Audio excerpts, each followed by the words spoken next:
Hi, I'm Reza014, Trackmania Asia Oceania and Trackmania Indonesia co-founder. Hi, I am Leviathan, Trackmania Asia O staff and Trackmania Indonesia co-founder. Hello, I am SRK. I am the founder of Fastpoint and I was also a mentor for Gaming Boy. Hello, my name is Kuda. I'm a player for Antique Esports and Gaming Boy Estimate at Wolves Esport. Hi, I am Facern, Gaming Boy's sister. Hi, and I'm Ari. I'm a longtime friend of Gaming Boy since elementary school. Hi, I'm Syntax, a Trackmania Indonesia member and also one of Gaming Boy's friends. 6 months ago, we lost a fellow member of the community and our friend, Gaming Boy 2508. This loss left a hole to many of us in the Trackmania community, as well as his friends and family. Gaming Boy's presence in the Asia and Oceania community was irreplaceable. He was a young talent that everyone looked up to, with his kindness and willingness to help people. He inspired a lot of people in this region to push themselves in the game and improve the overall skill level of the players in this region in Trackmania. Simply put, he's the entry point for a lot of players in Asia and Oceania community to go pro. Without him, the Trackmania Asia and Oceania community as we know it wouldn't even exist at all.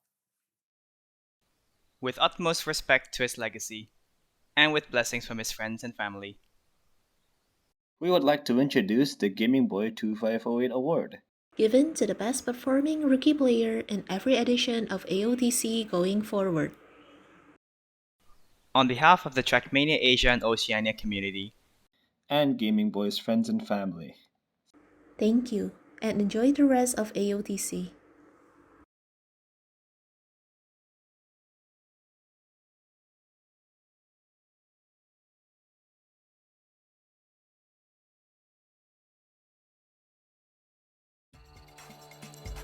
Greetings, everybody. Welcome to the final day of the Trackmania Asia OCE Championships. I'm Formal. Joining me is Gex. And even though today is going to be, I feel, an exciting one, hopefully from start to finish, as our 12 best drivers are soon going to be set to go out there and at it again, I want to extend, a heartfelt thank you to the family of Gamerboy 2508 for, not only still showing, support and love to the community that Gamerboy did love, but also donating that prize pool for this event, $250.80, right up there with the name. A big heartfelt thank you to them, and we hope that this event and this scene continues to do that family proud and carry on with that legacy. Yeah, I mean, plenty of people. You saw the video. So many friends made such an influential player to the scene. So it's great to have the family on board and the approval of the scene there, the encouragement for everybody, as he would have done himself if he was still around. So yeah, I think it's a very fitting tribute for him as well. And we also have the award for him to be looked at the end of the day as well. Our best rookie of the season. We have had that R next to the names for ourselves to be able to keep an eye on that, and definitely some big names to look out for. Actually, one in here still in the lower bracket that I'm super keen about is Crazy Bus Driver. I mean, well, there's 5 actually still out there competing right now. J Swag, Complex, Crazy Bus Driver, SQLC, and Black Feather. They are the 5 still in it, but they're in the lower bracket, which will be happening on some of our alternate language streams. So if you want to go check them out, you can. But up here in the upper bracket, we're doing our upper bracket final. And this is an exciting upper bracket final. Min has been on form, it feels like, all throughout yesterday, all throughout the warm-ups, and has actually kind of become that driver to beat. Mutta, on the other hand, though, right up there with them. Also, you have Spark, who has been consistently that third-place driver, I feel like, and Planetary Goose, strong showing through that upper bracket. Maybe a little bit of surprise to have gotten this far in that upper bracket, but hey, you know what? A strong result here. I can see them in that grand final. We saw some crazy stuff yesterday as well. The back-to-back finish from Careless Cobra coming from the complete back of the pack in match 2. We've seen a crazy good run from Planetary Goose, who was seed 3 in our A group there. Min coming out. I think Min was first in our A group. Absolutely first. It was Yes, yeah. Min Spark. So to see Min and Spark both available here with Planetary Goose as well, I think the Group A seeding definitely has come up very, very strong here. Complex, the number 2, is still available in the tournament, but he's in the lower bracket. Mata is the only one left in the upper bracket from Group B, but he is also probably the favorite for the entire tournament. See, that was my thinking yesterday, but like upon reflecting on the form that we saw, I'd almost lean on Min right now to be maybe a little bit warmer. Either way, though, this upper bracket finals. You lost me on that one. Really? Yeah, no, still Mata for me. Min, I think it is probably one of the best chances we've ever had to have Mata go down here. And Spark has actually been chasing up Min. I think Spark is just a little bit less consistent, but might actually be faster at a lot of times. We'll see. I'm not sure I agree with that one. We'll see, because when I see every world record, it's always Min. Yeah, that's true. But we'll see how much of a min-maxer they can be. Our first track for this upper bracket final, because we are getting straight into it, all right? We're going to go to Punamau, which has been, a favorite, I feel like, of a lot of these drivers. It feels like we've been getting this track more so than any of the others. Granted, it's only a pool of 5, so we get very familiar with them all. But the race is now about to begin, so everybody get seated, get set. Upper bracket final is now underway. Indeed. I think this really is going to come down to consistency, though. I mean, particularly the APAC region has had issues with consistency this season, have kind of worked out a lot of the issues there, though. Spark already going to be falling back here as Planetary Goose takes a big hit. It's going to be Mudder chasing up in second here to Min. Like you said, big paces out of Min. I do expect him to be faster, but I think Mudder is going to be more consistent, as you see there. Yeah, it's a little bit of a mistake from Min. All well and good. This first round, look, you can ask any of these drivers. The first round's just a glorified warm-up, all right? So Yeah. I'm still not pulling back on my pick, but I am excited to see that form Mutta is in right now. The world record, as you can see, 50 seconds, .696, held by Min. Is not going to be beaten, obviously, on this first round across, but a great start from Mutta nonetheless. They'll come across P1, Spark P2. Bit of a roughie, though, for the Goose and Min. They're going to be back in third and fourth. Kelvo pointing out that Mutta has actually switched to inside line this time around, was taking slower lines before, did so safely enough to come through without any issues, coming out first in both the group stages yesterday, so both brackets coming out very, very strongly, but yeah, he's possibly going to be even faster today. Of course, if he switched line, that could create some inconsistency as well. Less practice. We'll see. I mean, we're even seeing it like, yeah, out the gate is kind of what we're referencing right now. In the past, they always went super wide along that dirt. So I'm glad to see that adjustment come through. I mean, these are the adjustments that you don't typically start to see, as even in this next round, actually a little bit of a surprise. Min off to a slower start compared to last time, but will take advantage of Goose, who is pushing themselves, I think, a little harder to keep up. Goes wide and off this time around. We'll find the inside line to compete for third, but out in the front, Spark and Mutta nearly within each other, but it's the cleaner landing from Mutta that starts to push them a couple car lengths ahead.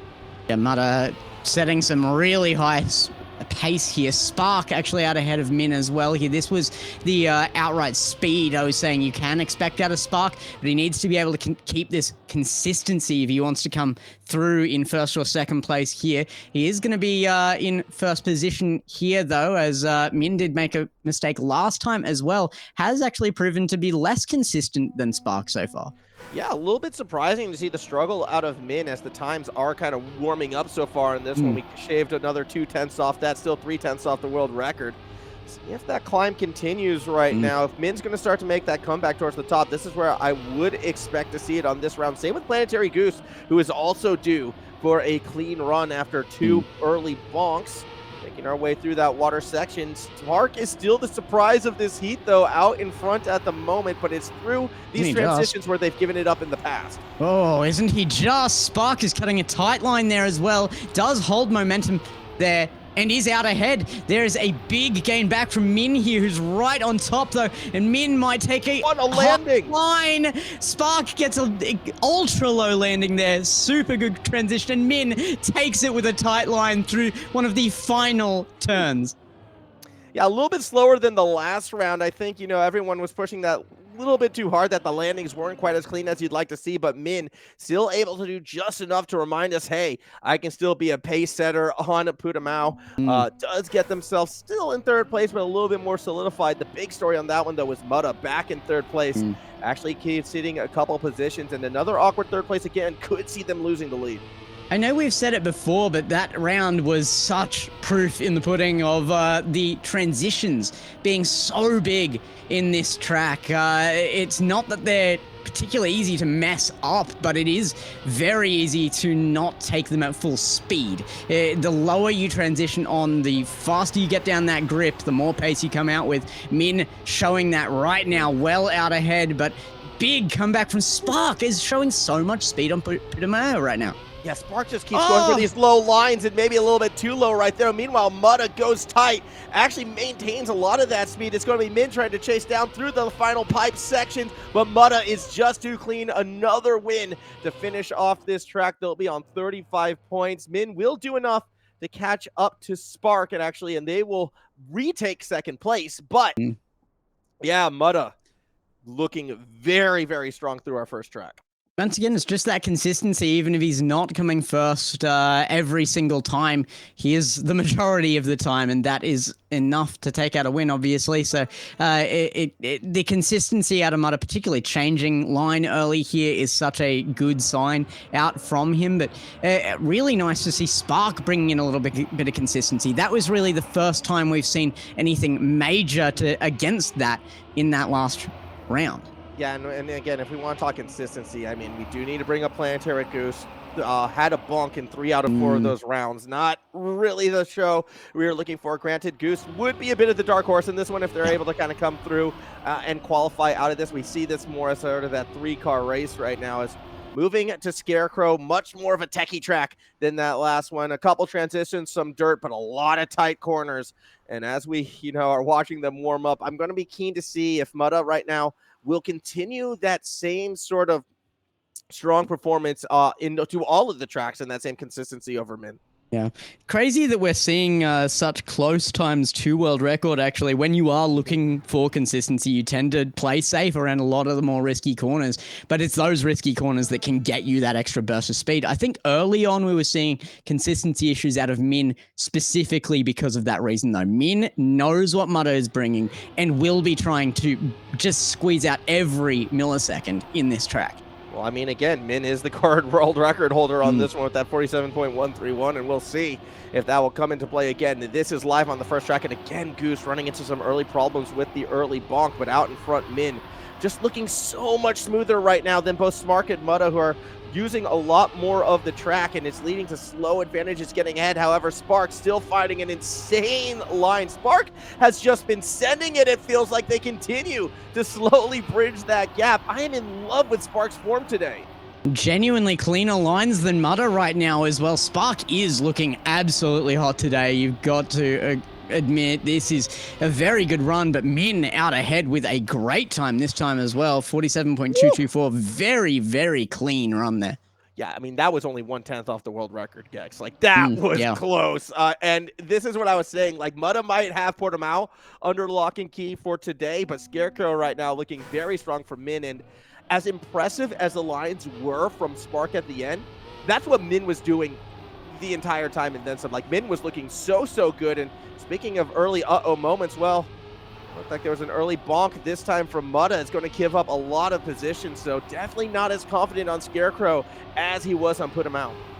Yeah, seeing these lines being cut so close time and time again, though. Actually, Planetary Goose out in front for the first time here. Like you said, Planetary Goose would be the dark horse for this one. Is the lowest seed out here, and against two of the players from his seeding stage. So you wouldn't expect him to come out on top of either Min or Spark there, but Mutta either. I mean, the first seed out of Group B, it's going to be a tough one. Planetary Goose can't quite hold the lead, and Min sneaks through.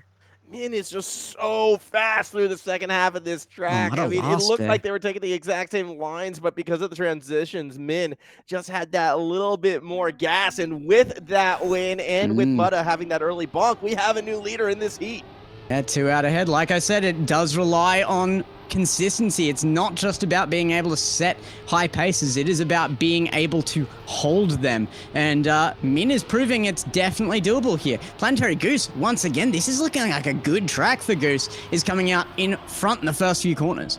Yeah, but that's because Min takes those wider lines to get get a bit more speed for this turn right here. I've noticed it every time Min goes that little bit wider, maintains that little bit more momentum, and it's all building for the ending. So I'm seeing a very similar round to our last round. Goose will have the lead for the first 3/4 of this track, but all of a sudden Min, right about now, is going to start using that momentum that they built up earlier, all for this late lunge. They retake the lead, and once again, Min will take it, 47.424. It's that wide grass turn there. Planetary Goose should be able to do that better than he's doing right now, but just trying to take it so safe, trying to hold momentum and maybe drifting a little bit too wide on it there. We'll have to cut it finer if possible. Min able to beat out. There's no room between them there. It takes so little for Min to actually get out ahead. And now on that 4th round, Min in the lead. Oh, I actually think Goose. Min's going to go for something big. Speaking of moments, that was Goose getting a bonk, and after some momentum in their favor, they're going to stay in 4th place at the end of this unless there's another bonk happening. But my eyes are on Min right now. The pace they are setting, it looks like they are going for a world record here, Gex. Especially with the points already out ahead. Worth noting here that Min, this is his 2nd time in the AOTC in a very long time, and actually only his 2nd event in a very, very long time, has been called out for the Korean National Service, and is actually taking time off to come in here. So, I mean, if anybody is deserving it, he is putting in the effort just to be here, let alone win. That was so close to Mudda catching them at the end. That bonk on the dirt on the way up nearly costing Min the win right there. But Min was still able to hold on. It was actually the slowest win that we had that entire time. But hey, they'll take it. 10-point lead as we get ready to go to our 3rd track right now. Pretty interesting stuff. I want to go back to Scarecrow later with Min because I think Min had that record in their sights. It was getting dangerously close. And I think that last one would have happened if they didn't bonk on the dirt. But we'll see as we gear up to go into our next little track right here. It is going to be Technicolor. And I'm out of ice jokes. We made them all yesterday, okay? This is not an ice track. I concede. It's just not meant to be. Well, I've got one. Min's got to have ice in the veins, right? This has got to be him holding out. Mudda is now 10 points behind, but it seemed like a very, very good track for Min and Putumayo. Sometimes players will prefer certain tracks and put a lot more time into those. Maybe that's the case with Putumayo. I think Min is very, very quick on all tracks. However, the consistency was obvious on Putumayo over anything else I've seen him run so far, I think. Yeah, that is true. I mean, again, when you look at the world record, it's Min who's currently sitting with that right now, that 53.285, where our drivers are going to be looking for. And I mean, you keep bringing up the seeding, so I guess I'll mirror that sentiment on this one. When we had the seeding run here, this is where Min secured the #1 seed because Spark had issues on that ice section we were talking about. Granted, I think the real make or break is sort of that half pipe we're watching Goose warm up on right now, because like that's really where if you hit that at the wrong angle, you can lose so much speed on the landing. We'll see how it will play out though as we gear up and get ready to go on to Technicolor. It's Min with a 10-point lead, but top 2 go to the grand final, so Mudda's still in a fine position as well. It is really one of the easier ice sections you're going to find, but under pressure and trying to get every ounce of speed you can, Spark made that issue earlier. And yeah, Spark though, I mean, it did come down to the pressure, not necessarily the ice, I think there. And that pressure has only ramped up since then. Well, good landing from Spark, actually. That's about as clean as you can get. Mudda gaining on Min, who had a little bit of a shaky one, but through these next couple corners, Min is making ground. Mudda falling back. Min wants that tighter inside line, looking to hold that speed. Will it be enough to take the lead? Well, going into the ice section is where you can make it or break it, and it is all being made for Spark right now. Mudda as well does get ahead of Min. So oh my Spark goodness, looking for that inside line. It's oh a my goodness, Spark, and all of a sudden Mudda comes around with the round win. That is an insane finish there. Min is 17 milliseconds behind as well. An incredibly close finish there, and Spark couldn't hold them off. Like you said, that bonk right at the end there, just clipping the wall on the turn. It was the pressure again. Spark didn't need the closest line to the wall. He just had to make it clean, and he put the pressure on himself to be faster than he needed to. Couldn't hold them off and made the error. It's not just one position, they lost two. Spark, unfortunately, kind of falling out there, Mid and Mutta, each able to get ahead on the line. Crazy round. But I like where this is going. And again, I like seeing Spark kind of up there, throwing it in pace up there with Min, with Mutta, who are very much looking like the two that are going to be fighting, I think, for the win at the end of the night. We'll see when we get to that grand final. But right now, 4 of them going at it, and Mutta does find themselves a little bit further behind. Min, again, super deep landing, but lands incredibly clean, so they keep that speed. Spark wanting more of that inside, but this is where you're going to lose out on it unless they hold it through the ice. Hello, Spark. All you need to do is not bonk again at the end, and this round is yours. And lower transition there. Has to hold a tight line this time. Bonked on the finish line. It is a 2 millisecond difference this time, but does lose out the position to Min.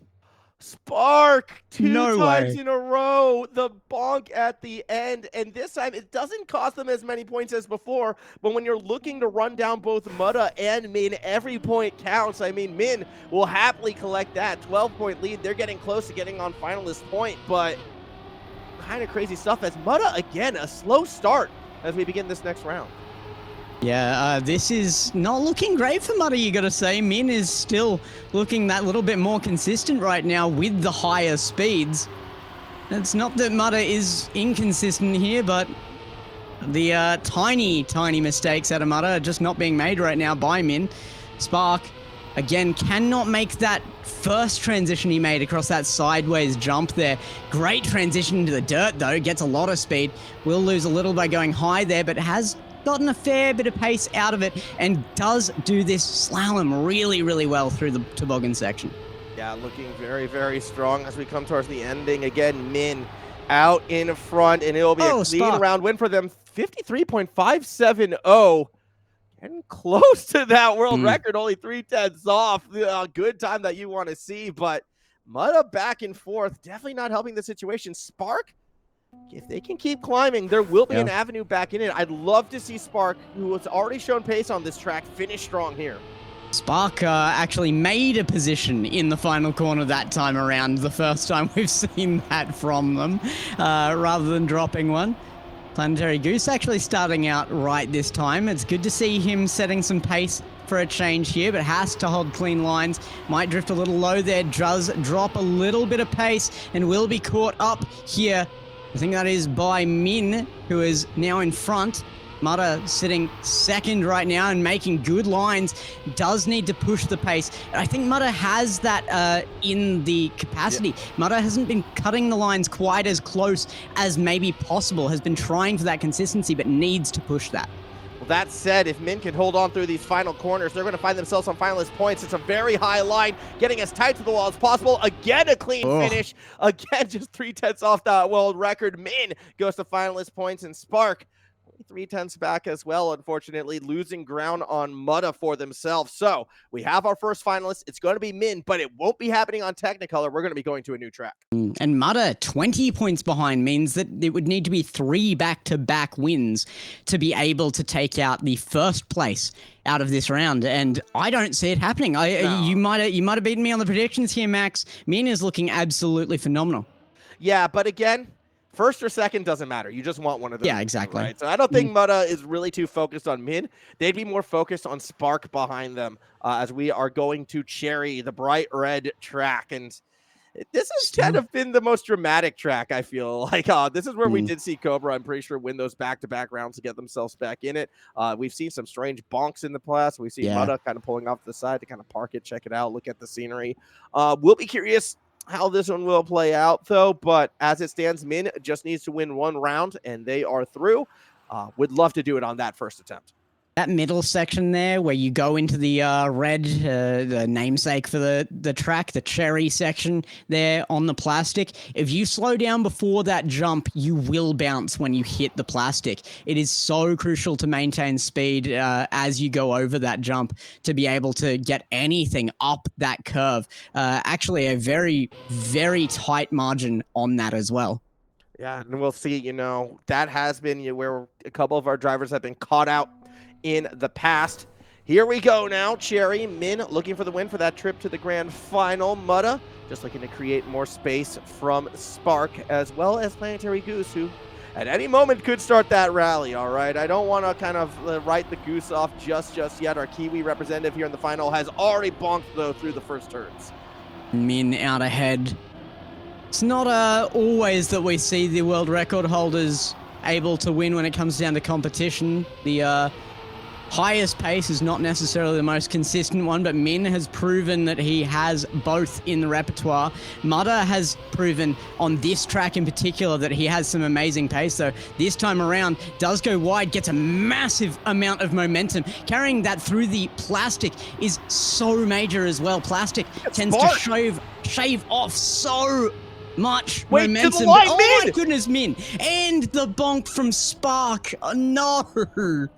Spark is the master at bonking at the end, and we go back to when we first saw them racing. They'll have the pace, they'll have moments, but then throw it away. Either way, though, Min is going to be our first finalist, and when I say that, I mean grand finalist. They are through to that round as we start our final three. Mutta now essentially, 2 rounds away from getting themselves in that finalist point situation, especially if they're to win this first one. Then no matter what, the second one will get them there. Spark, however, is the one who's looking to bridge the gap. They've got a free round to get as many points up as they can, so eyes on Spark as they have the lead through the first half of the track. Mutta going wide to grab some momentum there. Oh, big error is going to cost Spark. It has been the consistency issues from Spark. The pacing has been no problem. Spark would have been first out in a number of rounds so far if it weren't for those errors. But, this is brutal. Looking like Mutta is pretty comfortable to take this one. Yeah, I mean, Goose kind of bounced out as well, and now is all the way back in third. So Spark, despite making that mistake, will at least get themselves a second. But no matter what, Mutta, even if they come in last place in this next round, they're going to be on finalist points in 2 rounds from now. So Spark will be sitting at about 84. They've got a free round to try and get as many points as they can at this stage, knowing what's going to be on the line in that next round. Realistically, though, if I'm Spark, I'm thinking I need to win 3 in a row. Yeah, exactly. I would be on the same boat if I was Spark right now. He will have to push himself, but that pressure hasn't been beneficial to him so far. Some players will eat that up, and it'll make them take the lines they probably can do consistently, but won't push themselves to until it's needed. Spark doesn't seem to be one of those players. He will push those lines too fine and make the touches. He needs to get out of ahead now, and it's Mutta making the error as Planetary Goose actually leads up. Spark might be able to take this one here and needs to desperately. Yeah, I mean, that's just it. Like, Mutta, it doesn't matter. They're going to be on finalist point regardless. And there's the bonk from Goose, so all Spark needs to do is keep it clean. Now, look, we've seen him struggle with the pressure in the past now, Gex, but there really shouldn't be that much pressure here. He doesn't know that, though. Until the end. One last turn. There you go. Spark finally wins a round. Yeah, Spark getting the 10 points is major. Means it is only 2 rounds needed to win now for Spark. It is in the wheelhouse. We've seen it done before. I cannot imagine a world where Mutta goes down to the lower bracket here. I know, it's going to be That's tough. crazy. Spark having to go back-to-back. I believe this is going to be our last round on Cherry as well. And that's the thing. If Spark can win this round going to a new track, all of a sudden it might seem doable. So I feel like if there's any chance for Spark to pull it off, like, yeah, you have to win this round and kind of hope for something crazy at the start of the next. Either way, though, Mutta has had more ice in the veins up until this point. We will see how they play it off as we go through our middle portion of the track. Best time so far has been set by Mutta with that 52.918, but that was actually nearly contested by Spark there. Sub 53 on the last run was not only clean, but it was fast. Now Mutta out well ahead. Issues from Spark and Planetary Goose chasing up, but I don't expect that Mutta is going to let anybody catch him with this lead now. No, this is all Mutta to the end. Although they go wide, is that safe line because they know they have some space, or do they? Goose is actually gaining. Final turns, it will not be enough. Mutta will advance with Min to the grand final. There it is. Probably the expected result out here. Mutta was seeded to probably be the first place here, but Min was seeded first out of their group as well and has now proven that Mutta can fall. I think going into the next matchup, which will be the grand final between the two, that first place result is going to force Mutta into some tricky decisions.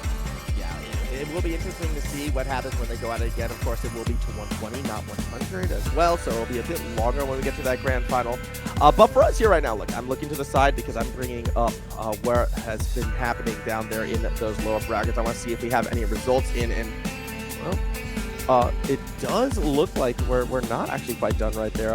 I believe the match with our 3 rookies, Crazy Bus Driver, SQLC, Black Feather, and of course Crazy Cobra, I think they have 3 in the finals right now. Yeah, that's crazy. 3 finalists on the line, so we may see that one ending very shortly. But that means that 2 rookies at least are still able to take that out. It could be a double rookie finish there if Careless Cobra isn't careful.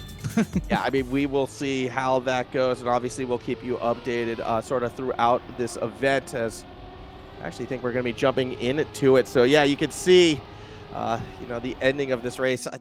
I don't get how our producer is so much faster than we are. Our producer is so quick. Let's take a look at that one. We are going into our lower bracket quarterfinal. Is that correct? The yes, number 2. You are correct. And we are seeing 2 finalists at the moment, with one trying to get their way through. Black Feather, if they can stop, you know, someone from getting the win, then that will increase their chances. But yeah, with both SQLC and Crazy Bus Driver needing the win, they each can get to that lower bracket final, I believe, semifinal. This is pretty major. Black Feather also, if they can stop a win from SQLC and Crazy Bus Driver right now, and it is looking the case, will make this a 3 finalist position here. And that will keep Cobra in it as well. Guaranteed. This is guaranteed.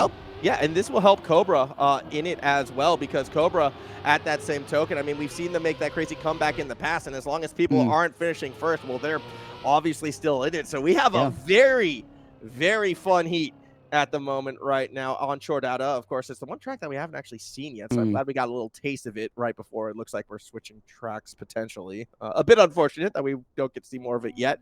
Oh, no, we're not. Okay, good. We're staying on it. Okay, I did bad math. Here we go, though. 3 drivers looking to stay alive with the win here, and 1 looking to stay alive just by preventing them from getting across that finish line. Yeah, it has to be wins regardless here continuously from Careless Cobra and now to make a position. And Careless Cobra is proving strong to the name, I suppose. SQLC out in front. Black Feather doing so much better than I expected here, but is the last one to come into a finalist position. Is the strongest competitor to SQLC right this second, though. Goes wide and will lose that position. Does get some momentum to bring through the plastic section, but is only really contesting this with Crazy Bus Driver and will lose that out. Yeah, I mean, SQLC was just so clean throughout, and they will stick the landing. SQLC advances to the lower bracket semifinal. Crazy Bus Driver, I mean, a little frustrated that they weren't able to chase them down in the end, and Careless Cobra in that back is going to have to quite literally win 3 in a row right now if they're going to upset the Bus Driver or Black Feather. And I mean, this is a pretty crazy race right now. Crazy Bus Driver from DXA was super impressive in the seeding stage. Every time we catch them, they seem to be up towards the front. But Black Feather comes with that big fan support. And, hey, it was a clutch run to get them here as well. If you remember, Gex, we thought they could have been done before in that last round. But here they are in a finalist position, just needing to win 1 more round. Crazy Bus Driver maybe in here with a chance, needs to get a lot of pace now, though. There's an early error, and it might have just cost them the series. Needed Cobra up there as well. Black Feather is guaranteed to win without a major error now, and it's not looking likely. Black Feather has just gotten the run of a lifetime, was the last one to reach that finalist position, and the second one to take it out as a win. I mean, I normally don't like that guarantee word, but when you get the double bonks, it all comes together. Crazy Bus Driver had chances to win through. Unfortunately, will be coming up a bit short for them, as well as Careless Cobra. The sort of upset run comes crashing down here in this lower bracket quarterfinal. But Black Feather and SQLC, they are each going to advance as well. I know we kind of jumped into this one suddenly, but good to see the ending of that match. Also, we have results from our other lower bracket quarterfinal. J-Swag and Complex, the two rookies in that group, go over the top of Speed and Kuda. So we are going to have a 4-rookie lower bracket semifinal. My outright pick for that was Kuda. Did actually reach finalist position there, had the 100 points, as did almost everybody here in the lower quarter 2. But Crazy Bus Driver is going to go out here as probably one of the truest sense of the word rookies remaining here. I think one of the players I knew least about coming in here.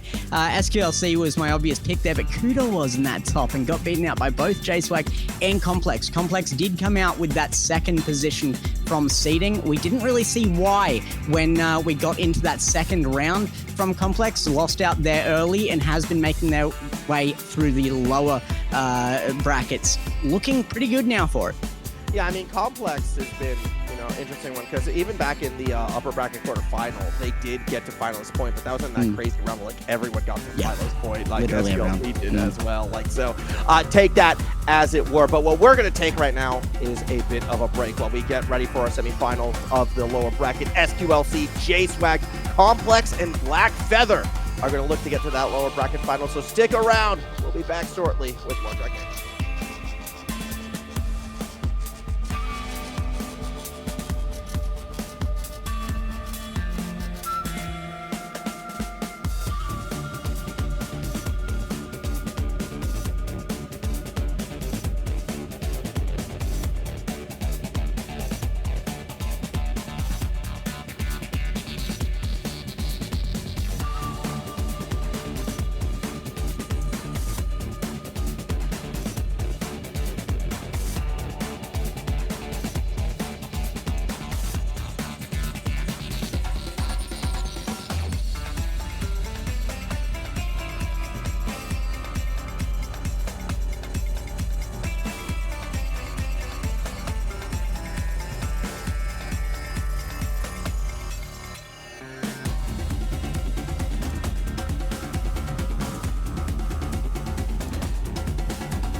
Welcome back, everybody. Getting geared up to kick off our lower bracket semifinal. We started today with 12 drivers, Gex. Now there's only 8 remaining, and then after this heat, we will only have 6. It's the battle, though, of the rookies. And we've been discussing, who we think is going to be stepping up here. We're in agreement. SQLC looks good, but between Black Feather, Complex, and J-Swag, it feels like that's where the competition's going to be. Yeah, I mean, if you're looking at seeding, it should outright be Complex was second in the group there. However, J-Swag coming out of the arguably stronger group in our A seeding group, it really could go anywhere. Black Feather has just hung on and hung on and hung on, but that's where you would say the same thing about Complex. We saw him in his only losing round yesterday, and since then he has been second every single time, and I think he could be second again here. Yeah, I mean, it's kind of crazy how, both Complex and Black Feather just have that, the survival instincts, I think, to keep them running to this point. At that same note, too, I'm going to be really interested to see Complex versus J-Swag and how that duo is going to interact because both of them are Trident drivers. So, they have that team on the side. Obviously, this is a solo event, all right? So forget about teamwork from this point moving forwards. But a lot of interesting matchups coming into this one. And again, when you look at the Gamer Boy Award for, the best performing rookie, we've got the 4 remaining rookies about to do battle here. I think this goes a long way in determining who could win that award. I think SQLC definitely a good shoe-in for that running. There are no more rookies left in this either, so the 2 winners out of this will be the only 2 remaining, as this is the only 4 remaining. Yeah, so that's going to be pretty exciting to watch as well. A lot of intermingled storylines, of course, coming into this one, and when you do win it out, well, that's when you get that lower bracket final waiting for you. It's going to be Spark, who's been looking very, very strong, and Planetary Goose, who had a bit of a roughie in that upper bracket final, but is no slouch either. Still, if you want to make it to that grand final for any of these 4, those are going to be that's going to be a tough round for them, but we'll see what kind of form they're in, and maybe they'll be warm enough to make up that upset. Spark, who is contesting that first seed in Group A as well against Min, I think is going to be a big, that's a giant to take down right now for any of these 5 other players remaining in the lower half of our bracket. But right now it's SQLC, J-Swag, Complex, and Black Feather. I think this is guaranteed to be quite a surprising one. SQLC is my shoe-in for this, but anybody else is game for second. I don't want to say shoe-in. I think that's almost a little bit too confident. I want to say like 70% chance SQLC gets through, and then after that it gets a little bit more dicey. 75. You're more confident than I am. I'm not following there. I'm sticking at 70, okay? All right, fair 70 enough. feels safe to me. I mean, in the end, it's only really 50-50. You win or lose. There's not going to be anything in between here for the bet for first spot. So the likelihoods change, but we will only have one result for first place. I do think it's going to be SQLC. If I'm going to pick for second, I don't know. I kind of want to say Complex just because of the second position seeding. We know Complex must have the capacity for some outright insane speed, but it hasn't really been there in consistency so far, and coming out second in everything so far doesn't really give me a ton of confidence in that pick. But yeah, I mean, if we're looking at like 33% across all 3 of them, I would maybe put Complex at like 36% chance. See, the problem is you can make that same argument outside of the seeding with Black Feather as well. And the seeding just feels so long ago. I don't really know how relevant it is at this stage of everything. So while you can make those arguments for argument, I'd be like, well, Black Feather also has been surviving on the skin of their teeth. And for that reason and that reason alone, I have to go for the one who's different. So I'm actually kind of leaning on J-Swag, who's kind of gone under the radar, I think, to get to this stage. I mean, they had to be an all Trident finish. It could be an all Trident. That could be possible. Complex J-Swag. Yeah, maybe. It's possible, but we will get to see very shortly. We are starting our match. It is 15 seconds away now, and we are really looking forward to this. I think SQLC is probably going to get an early start here, and it might push the others to make more mistakes too.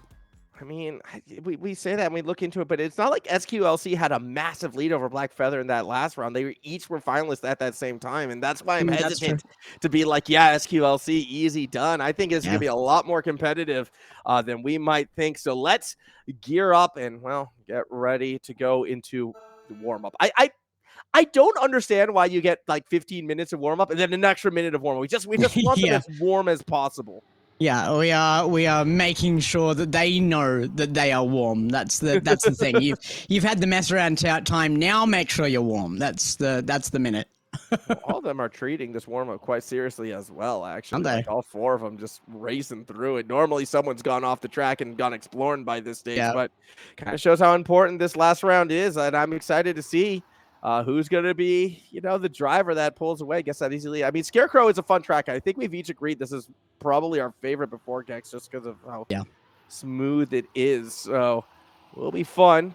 Again, one of the more techie tracks. So if you have good form in Scarecrow, I really like your chances to win out overall. Yeah, I agree. It really puts to test everything there. The amount of plastic involved as well, becoming quite a test to these guys.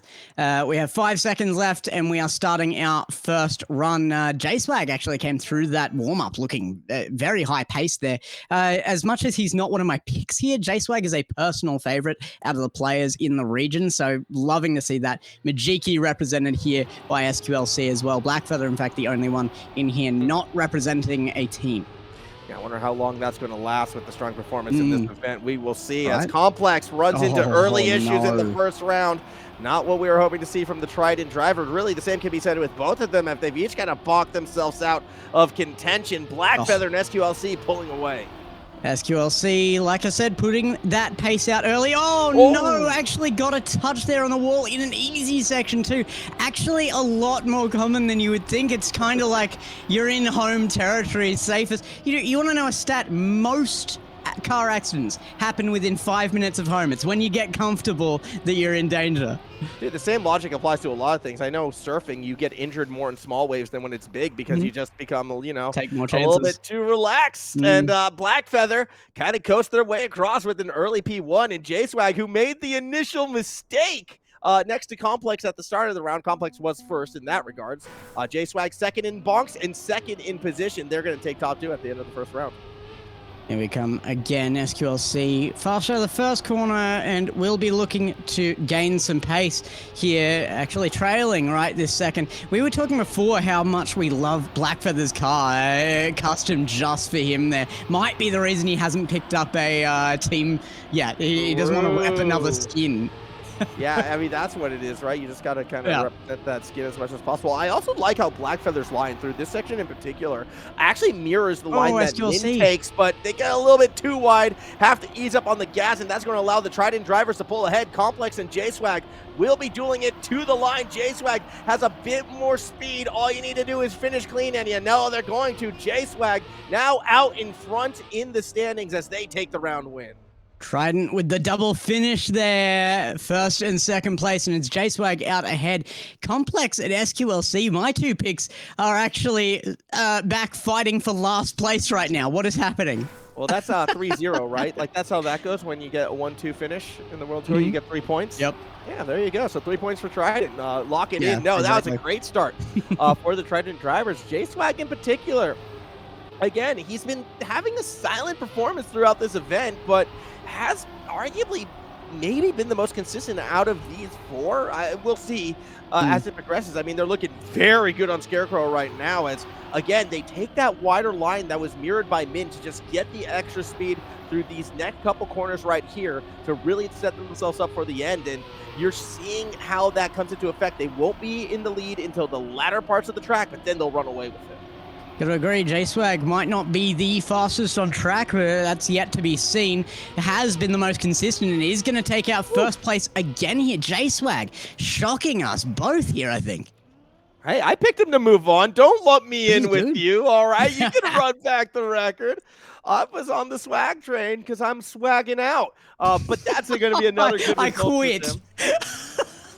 What?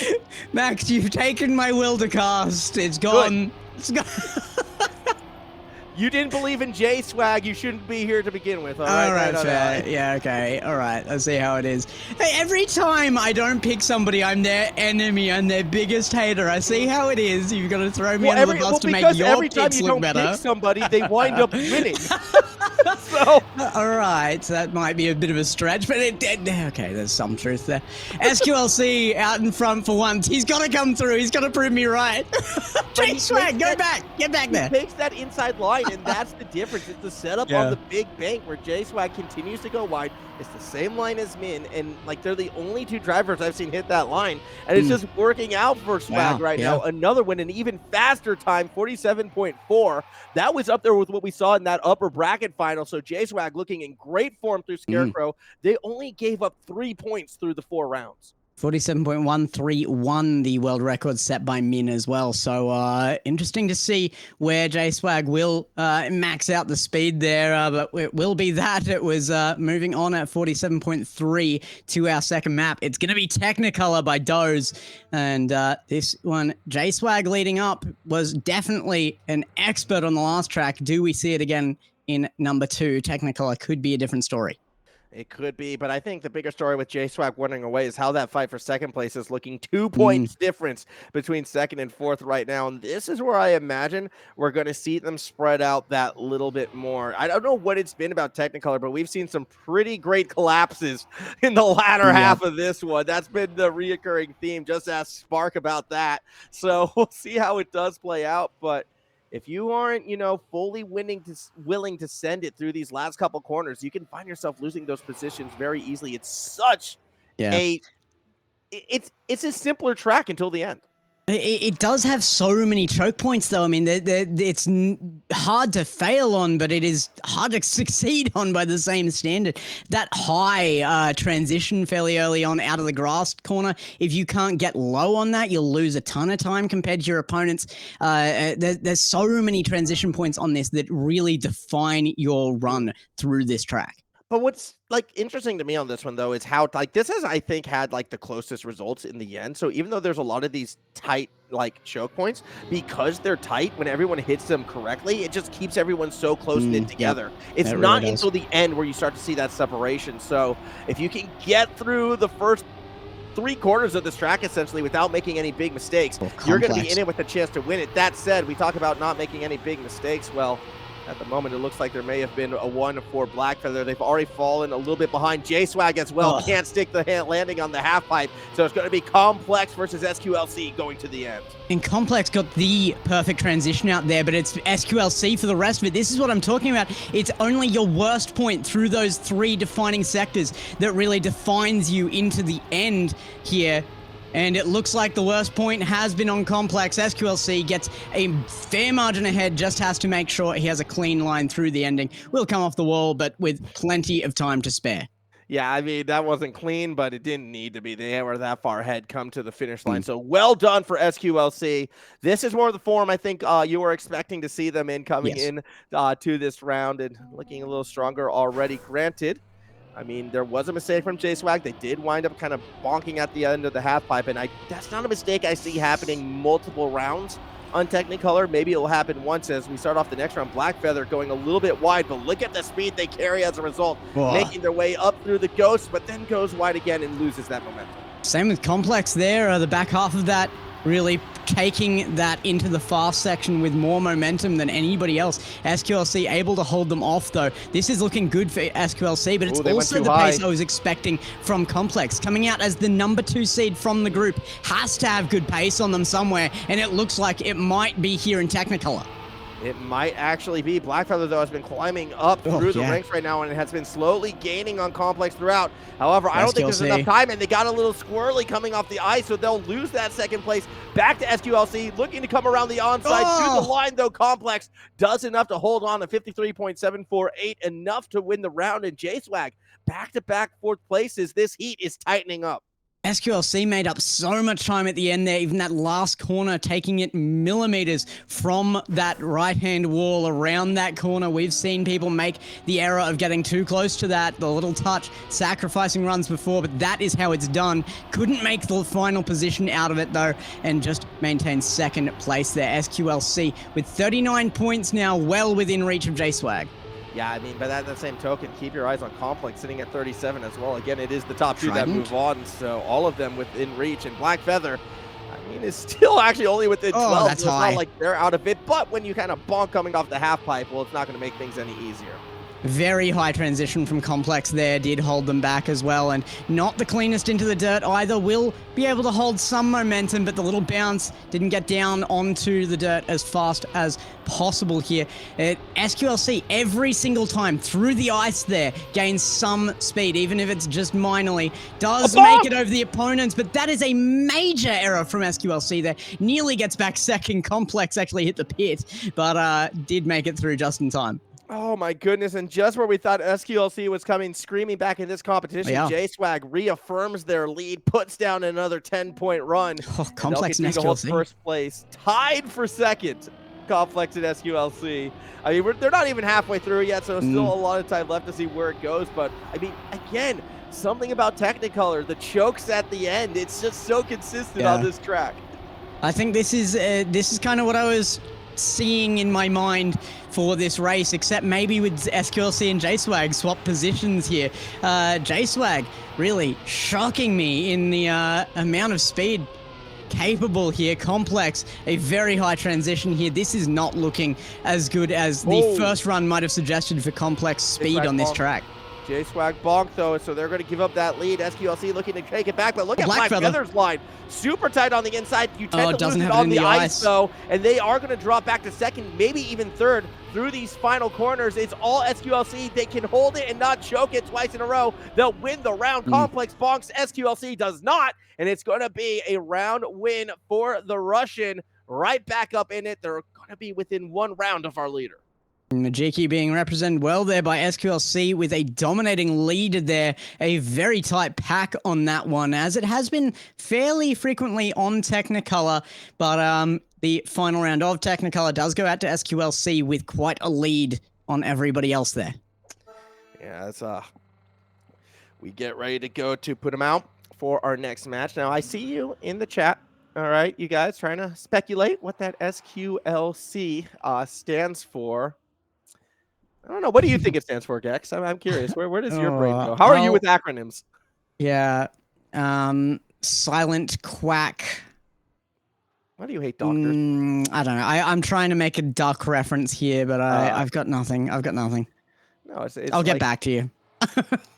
Let me form something. So, unfortunately, that L, I hear L's and I always think losers, but that doesn't seem fair. Like, what's a positive More accurate word? What's a positive word that starts with L? Large, long. The super quick loquacious chicken. Because the C has to be for. I think chicken, loquacious. Right? That's going to be the word I use for that L. That's horrible. That's a terrible word. You should get rid of it. I think like the super quick lasting chicken or something like that. Or quick lasting chicken. Well, I'm saying chicken instead of the word that's being repeated in Twitch chat. So. Yes. Yeah. That classic quack. There you go. Yeah. Classic quack. All right, let's get into it, though. It's now time for Puta Mao. A chance to see J-Swag pull further and further ahead in this one. They're trying to hold on to that 4-point lead, but the chicken driver might be able to take it away from them. They've got the lead through the first couple checkpoints. I tell you what, might be the chicken driver by name, but certainly not by reputation, is not afraid to push their limits. SQLC has made mistakes on it in the past, but it also means that they can set very high paces. J-Swag, though, has been coming through time and time again with incredibly quick runs on every track so far. J-Swag setting the pace for our second, not quite in our third, now in fourth map. SQLC leads again. Yeah, but that said, you can see J-Swag slowly gaining. I don't know if they have enough time. This last corner is the last section in the pipes. J-Swag climbing, getting close, but not close enough. It's 36 hundredths between the two, but SQLC takes the round. And Complex coming in very late, getting up for the lower finish line there as well. But quite a run between SQLC and J-Swag here. They are the competition for first place. And J-Swag has just lost not quite lost out that point there. It is one, has lost a lot of the lead. SQLC is one away.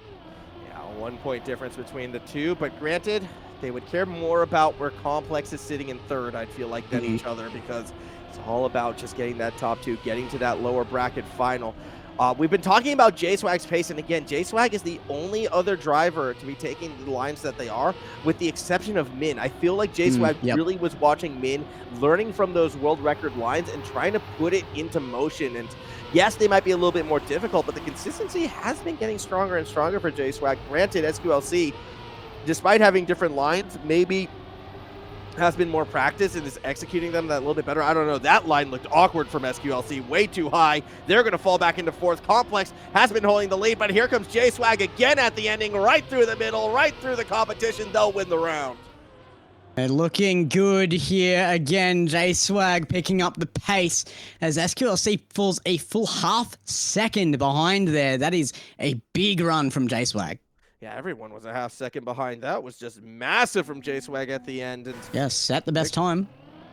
Yeah, they are getting closer and closer to getting onto that finalist point. But the big thing is, again, as long as you're ahead of Complex, you're happy. If you are pretty much any of the drivers in this race, although I think Complex and Blackfeather would be looking to beat the likes of SQLC just to try and run down that second place, but they're running out of time to steal it away. Awkward landing coming through, though. SQLC loses a lot of momentum, and that's good for our drivers in third and fourth. Complex pushing through. It's interesting, though. I mean, as much as we are seeing J-Swag follow those lines, a lot of them were only discovered very late, like literally day of pretty well the competition yesterday. It came out only minutes before on one particular line. Chordata is still being conquered and reconquered. Oh, that's a big error there. J-Swag goes out. SQLC is second last here, though, as well. So a big regain from Blackfeather. Yeah, Blackfeather needed that round win, and it comes from mistakes from both SQLC and J-Swag. A little bit surprising to see that happen, but as you get closer to the finish line, you know, the nerves do build. Third place slowly gaining on SQLC, only a 14-point differential between the two of them, and we're still many rounds away before finalist points. If we can get tight again like we were in that second round, I mean, we could get that explosive finish. Complex is getting closer and closer, but you gotta say J-Swag has been losing that lead consistently as well, so if that second place is vulnerable, it could soon be J-Swag in that second place, who is with that vulnerability. It was well ahead after first map, but hasn't been able to hold that lead down and has been very close to losing it several times now. SQLC might take it back here as well. A huge lead out. Yeah, but Blackfeather and SQLC make mistakes. And Gex, you did that thing again where you called out the drivers saying they're not doing too good. Well, look at where J-Swag is right now, well out in front, winning the round, 88 points. Yeah, and going to get quite a lead on SQLC. A 5-point gap there now regained from the already two existing. That is disappointing from SQLC. That is two runs in a row with big mistakes in it, and it will cost quite a margin on that lead. 88 to 81, though, means that anybody is up for finalist here between those two. Yeah, and eventually I imagine both of them are probably going to get to it before we see the likes of Complex or Blackfeather needing to win out. But I mean, they're at least 2 rounds away, and this is typically where things, in my eyes, at least get more interesting for those drivers a bit further back for Complex and Blackfeather. I mean, at this stage, you're looking at it like, okay, the pressure's not on yet. I have a round or two before it becomes properly do or die. Let's see what we can steal away before them. That should be their mindset. That should be their thinking as we head to Chordata. And Chordata is where we saw Blackfeather make their comeback in that last lower bracket round. It's where we've seen the newest improvements as well. So those lines always changing. Let's see if I mean, we've been talking about the fact J-Swag has been keeping up with those lines. Let's see if he's got the newest set down in his head, maybe setting some big ones here. But Complex actually through this warm-up looking very, very clean. I think a lot of the players use this warm-up to cut their lines as fine as possible, just fine-tune their run. And Complex is maybe just doing too standard a run through that. I'm not going to be critical of these guys' warm-ups. If that works for them, it works for them, all right? I'm not here That's true. to like knock Actually, on the driver who's leading. We had our producer say they don't even do warm-ups. If the warm-up doesn't go well for them, they feel like they can't race the rest of the track quite right. So that's definitely something we've seen out of our top player out of OCE in the World Tour as well. So really is represented at the highest level, that attitude of just do well in series. 5-head. SQLC bonking early, falling a bit further and further back right now. That is not the start that our driver in second place needed coming into this one. Blackfeather and Complex holding down 1 and 2, but here comes J-Swag again, taking as much of the track as possible to try to get that speed. Will be enough to get in front of Blackfeather, but I don't know if it's going to be enough to hold it, actually. Blackfeather taking it back. Complex, though, still nice out in the lead, but had to break a little bit hard. Final jump will come to the line. Here comes J-Swag across it first. No way! J-Swag just takes the lowest line possible off the jump to get down on the ground. Gets the tiniest boost of speed, and it pushes him through not 1, but 2 players into first. 98 points. He is this round guaranteed to be our first finalist. Yeah, exactly. No matter what happens, J-Swag is going to be a finalist next round. So they get another warm-up round as it were before going into it. But that said, you still want to win it. You still want to, give yourself as much a cushion as possible. They do get a little bit awkward on the dirt section. In fact, the only one who isn't awkward through the dirt is the one who bonked last time. SQLC now with a comfortable lead. Yeah, and SQLC needed it if they want to be comfortable into the second place into that finalist spot. This round, as long as there's no big errors, should guarantee that next round they can go into finalist spot as well. So we should have our first 2 finalists guaranteed out of this one. J-Swag definitely. SQLC will also secure that right. Yeah, I mean, they still need to not come last. Oh, that's true. Or third, actually. They need to finish top 2 in order to get that themselves into that That's true. finalist And it hasn't always happened. No, it hasn't. So we'll see. We'll see how it plays out for SQLC. This is where Complex and Blackfeather need round wins. Like, they desperately need round wins. And if they can get one over the top of SQLC, that'll give them less of a do-or-die situation towards the end. Not to mention the fact that J-Swag obviously needs the round win at this stage if they want to qualify in and of itself. A trip to that lower bracket finals on the line, but with an awkward exit from the dirt, J-Swag sees themselves falling back all the way to P4. Oh, and SQLC out in front means that this is still a chance for first place here. I know that it doesn't really matter, like, top 2 is going to get you through here. However, you want to be in as good a mental position as possible. You want to have the confidence going through to give you the edge when it comes to just cutting those lines tighter and tighter. And SQLC might be able to give themselves that edge here if they can take out a first place qualify out of this round, and has guaranteed their ability at least to do so. For Blackfeather and Complex, it means at least one more round to try and bridge that gap, though, because both, our finalists are there and they're going to be fighting with each other. But in every round that either Complex or Blackfeather wins, well, I mean, that's kind of more free points to get yourself to that finalist position as well. This is a lot tighter than what the score might have you think, especially if SQLC or J-Swag kind of make a couple of those mistakes that they've already made on this track. This first dirt turn tends to throw some drivers off. This time around, though, J-Swag hits it nearly perfectly. SQLC right at the end there tried to actually straighten out too early to get a bit of extra speed into the fast section and tapped the wall. Not too far behind. Oh, that's a disaster for Complex. Flipping back and resetting here. Blackfeather now in third. Will be trailing by some margin here, though, as SQLC tries to make back his early mistake on J-Swag. I don't think it's going to happen. J-Swag is very clean with this. The low transition once more gets him through in first place. We have our first qualified finalist. Yeah, J-Swag never doubted them from start to finish. They had the bleed, they had the pace, and they had the more advanced line. You may have doubted. I never doubt, all right? But it's good to see J-Swag get through. They're going to be happy with that. Now it's up for SQLC to follow suit. They're going to have a couple rounds to do it. At minimum, they will have 3 chances going into this next track. It is going to be Cherry, which will be interesting to see how they kind of approach it, knowing they have, at minimum, a 3-race cushion. But hey, Complex and Black Feather, they're the two that always survive, right, Gex? They're the ones who have been constantly just clinging and hanging on. It would be a monumental effort from either of them to get through. We'll see how it plays out. Is there an award for the most inventive copy pasta in chat? Because Speed is really working for it here. There's a fair few in the chat though right now. Everybody coming out to support their favorites right now. J-Swag has already made it through, so you guys can settle down. You've got to get ready for the next one if you're a fan of J-Swag. SQLC now though needs a win, and it's not looking good as a big early... Oh, this is warm-up. This is warm-up. I'm making the max mistake. How much do you think those tickets cost? Where the camera is right now. how much are you paying for those? The ones at the pool? I don't know that poolside viewing or the ones. Yeah, but I mean, you're going to be in no, you're not going to be in the pool. The pool's going to be on you. Dude, those ones down the back, the ones down underneath the pool down the back. That's the seats I'm going for. I paid good money for those seats. All right, I paid very strong money. Here we go, though. Our next round underway. Final 3 about to go at it. SQLC. They just win this one round, we're done. All right, it's going to be a short trip to Cherry, but something tells me that might not be the case because already Complex is giving them a run for their money.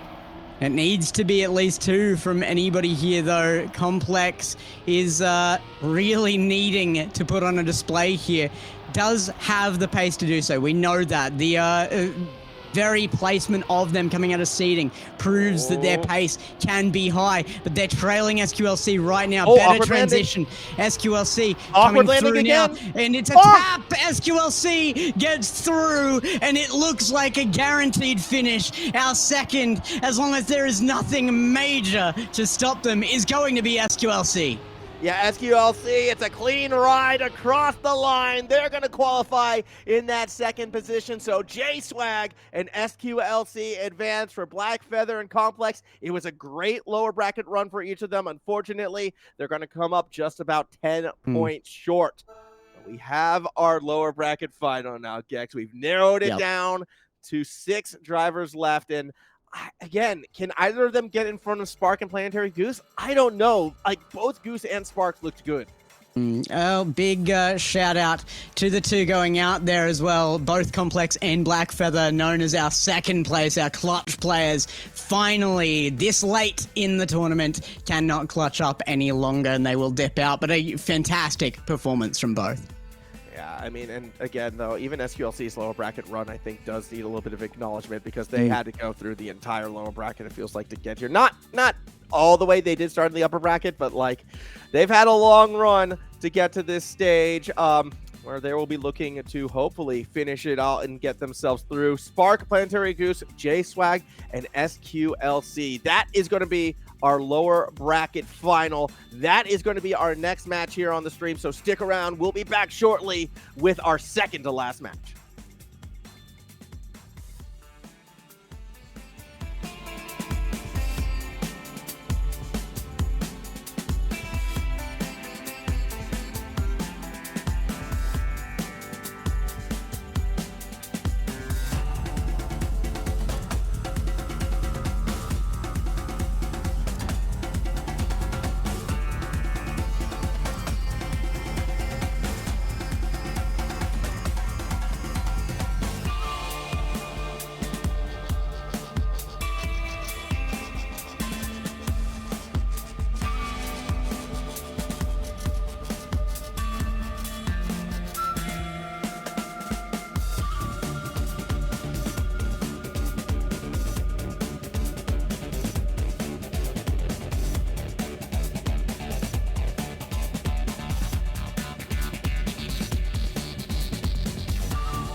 Welcome back, everybody. I am Formal alongside Gex as we are geared up for our lower bracket final run. And not only, Gex, is a trip to the finals on the line, but we only have 2 rookies left, which means that Gaming Boy Award, it could be decided right here.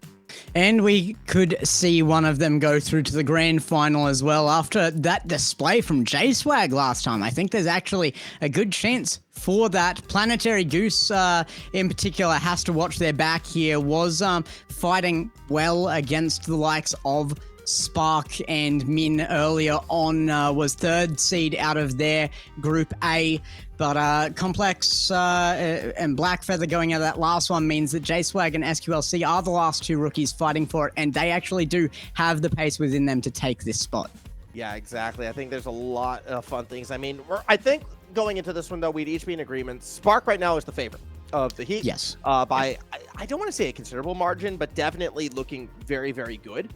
But yeah, 2 rookies fighting not only for, the Gaming Boy Award, but as well as that trip to the final. We'll be kind of keeping tracks on that. Again, the best performer out of the 2 will most likely win it unless both of them advance to the finals, which would be in a collapse from Spark. But hey, it could happen. Planetary Goose, I don't know if they'll push as hard as they did in that winter bracket final. I don't know if they'll have to, so I'm going to be expecting to see more consistency out of them. But they can play spoiler, kind of get themselves through as well. This is going to be a super fun heat. Yeah. I mean, if we're looking at Group A, Planetary Goose is looking pretty good. Group A was so much stronger than Group B, other than Mutter up the front there. And really, Planetary Goose, I think, has a good chance. Just being 3rd in that group shows that there is some consistency and pace there, but like you said, consistency hasn't always been there. It was just in the placements, but yeah, we need to see it here and now under pressure. Look, I agree on the Spark front. I'm going to take a leaf out of your book though and go 70% chance that Spark takes this one. Yeah, that's safe. That's where I'm at. I'd have to agree with you on that one. After that, I honestly have no clue. Although I will say this, going into Scarecrow first, this one was where we did see that last time the lead actually be taken quite significantly by, I believe it was J-Swag. Like, this is where first map, J-Swag was fast. Yep. Exactly. And they were the one who were kind of stealing, Min's lines along with this one. So I'm going to be very curious to see if J-Swag will be keeping up on Spark, on Scarecrow in and of itself, where we will be going first. I think that will really set the tone, because I still think Spark wins it overall. But if J-Swag gets that good start and builds a gap over the likes of Planetary Goose and SQLC, that could be really great for them in the longer side of things. So I actually am going to say, you know what? My prediction is going to be J-Swag gets through in that 2nd spot. I'm going to take a risk on that one and give it to him. I'm coin flipping on J-Swag and SQLC here after that last one. I mean, they were so close together there until that final round for the finalist position from J-Swag. I think I am leaning towards J-Swag as well. It's just the fact that, like you were pointing out, J-Swag taking a lot of lines and the cues from Min here. Also, the fact that I think, aside from maybe Spark in this group, J-Swag is evidently putting in more time into these tracks than a lot of the other players. That said, I don't like how both of us are like not picking Goose, because Goose did get through that winner's bracket all the way, to the winner's bracket final. That's not something to be overlooked. As we will see how that happens. Look, we're getting very, very close. 1 minute of warm-up until our 1 minute of warm-up is where we're sitting at right now. You can't say 2 minutes of warm-up, Gex, though. They're 2 separate. No, yes, exactly. They are 2 separate warm-ups. Very distinct here. You can mess around with this one. You can't afford to mess around with the second warm-up. Yeah, exactly. Like, only one of them matters. Only one of them is official. And then we will get into this. I want to know what the chat thinks about that. What are you guys using the 2 different formats of warm-up for? Yeah, I don't know. I think they're busy. All right. Chat's busy copy pastoring anyway. That's what you use for warm up, is looking up copy pasta. Exactly. That warm up is kitchen time to cook up, some spicy Italian treat. In that regards, I'm keen though to see as well the New Zealand representatives. We said at the start of this event, a lot of drivers from New Zealand actually showing up to compete in this one today, and now with 2 of them here in our lower bracket final. Look, if only one of them gets through, we'll have 4 different nations representing our final, which would be pretty cool. Or we'll have 2 Kiwis in there, which would also be pretty cool as well. So definitely showing how wide the reach of our region is. We are moving into the official warm-up now, though. Just a minute to go before we kick off on this lower bracket final. Actually, wouldn't be shocking to see multiple Kiwis in there. We did see the New Zealand tag out in force during qualifiers as well. They have performed very, very well across the board, and they usually do. We actually see a lot of these across World Tour coming out. These players from New Zealand doing incredibly well. Oh, big early error on the warm-up, but we're going to see who's got the consistency. Like I said, I think a lot of the players use the warm-up phase as kind of a they feel out where their most vulnerable positions are by just cutting the corners probably closer than they should and closer than they will when they get into their actual runs. Yeah, I don't. I've seen too many drivers just, not take it seriously at all, or even make a lot of mistakes in the warm-up and then come through and just blitz the first round, all right? I'm pretty sure that was what we saw Mutta doing yesterday, the one heat that we saw them in. So I'm not investing. I put no stocks into the warm-up. I put all my stocks into this round right here because we are kicking off our lower bracket final. The 2 Kiwis, the Russian and the Indian, all at it. The Indian might be the favorite. Spark looking very, very good, and SQLC in third. Planetary Goose already in a lot of strife. As long as you don't put all your stocks into crypto. That is an unstable currency, Max. Won't hear of it. You don't need to worry about that. I do not. I know too many people. Spark coming through. Early lead here. J-Swag with the early drift there might actually really benefit out of that. J-Swag taking that wide turn. Yeah, exactly. Taking that huge initial amount of momentum through, but Spark has managed to hold him off with a decent lead as well and will hold first.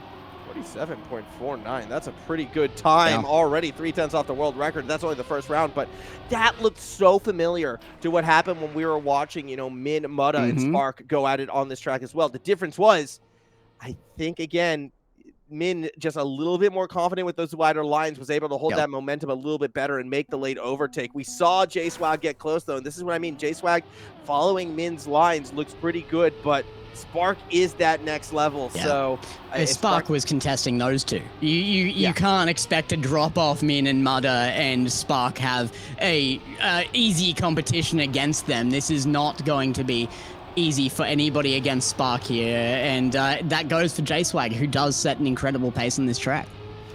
Well, we'll see how it continues. I mean, again, J-Swag this time actually a little bit tighter than they were in the past, so they're not going to get that same amount of momentum, although hitting these next couple corners super tight. Actually, it looks like Spark is going to be the one with the late flurry of momentum. Everyone trying to chase down Goose, who may have had errors that first race, but now unfortunately could be losing out in terms of tempo in these final couple corners. It's going to be a sprint to the line, but it is all J-Swag right now. They'll get P1 with Spark right behind in P2. 47.498, 8 milliseconds from Spark's best out of round 1 there as well. Does hold the lead as far as best time goes here, but J-Swag is going to do that consistently. You've seen him take that wide turn, that massive amount of momentum. That's just what he does. I think that is the optimal way to hit this track, to be quite frank. Either way, J-Swag and Spark tied after 2 rounds. This third round, though, looking much better, actually, again, for Planetary Goose. Now, Goose had the lead for the majority of the last round, kind of lost it in the end.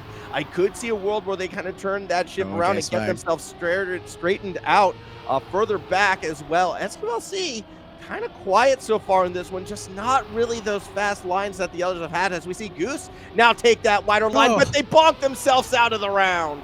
But SQLC also, we saw that against J-Swag. This wasn't SQLC's track necessarily either. There was a bit of fight back, but it was J-Swag took the big lead that got him through in first place in this map against SQLC. In the end, though, it will be Spark getting the round win. 2/10 off a world record, by the way. They're getting faster and faster as we go here on Scarecrow. We'll have one more round, and I almost wonder, if Spark can find those 2/10s. It's getting pretty close. Would love to see a world record get knocked out here. as we kick this one off. It's only a 3-point lead of Spark over J-Swag, but the big lead already at 11 points between second and third. Yeah, I mean, realistically, the difference there between Spark's best time here and Min's world record is just the difference between those two players, as we saw in their last matchup. But they might get the rematch to prove otherwise yet. Spark is setting good paces here. J-Swag, though, oh my goodness. The pace and the momentum gonna catch Spark here. Go wide again on this one, and more momentum yet again, pushing through this dirt turn.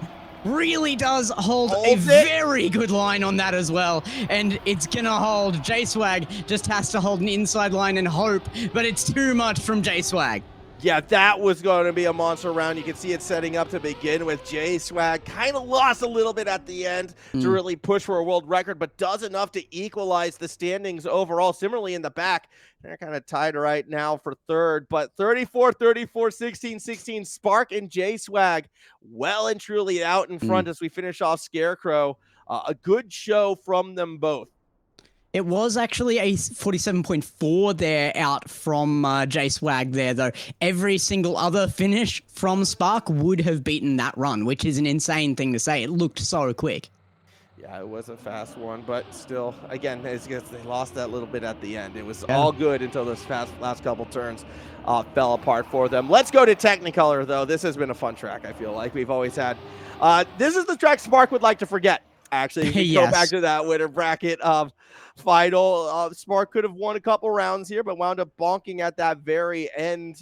Similarly, this is where we saw SQLC actually catch back up to J-Swag in our lower bracket semifinal, so the standings could start to flip around at the end of this. The problem here for SQLC, though, is that it wasn't only him that started to catch back up. This was a downside from SQLC when J-Swag managed to... this was a downside from J-Swag, sorry, when SQLC started to catch up, not the other way around.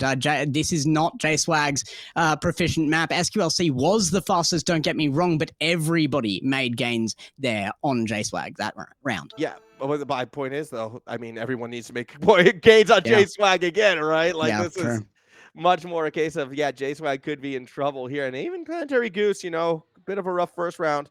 Had a rough round in that upper bracket final as well. I worry that Goose is just not in that good form that they were in yesterday.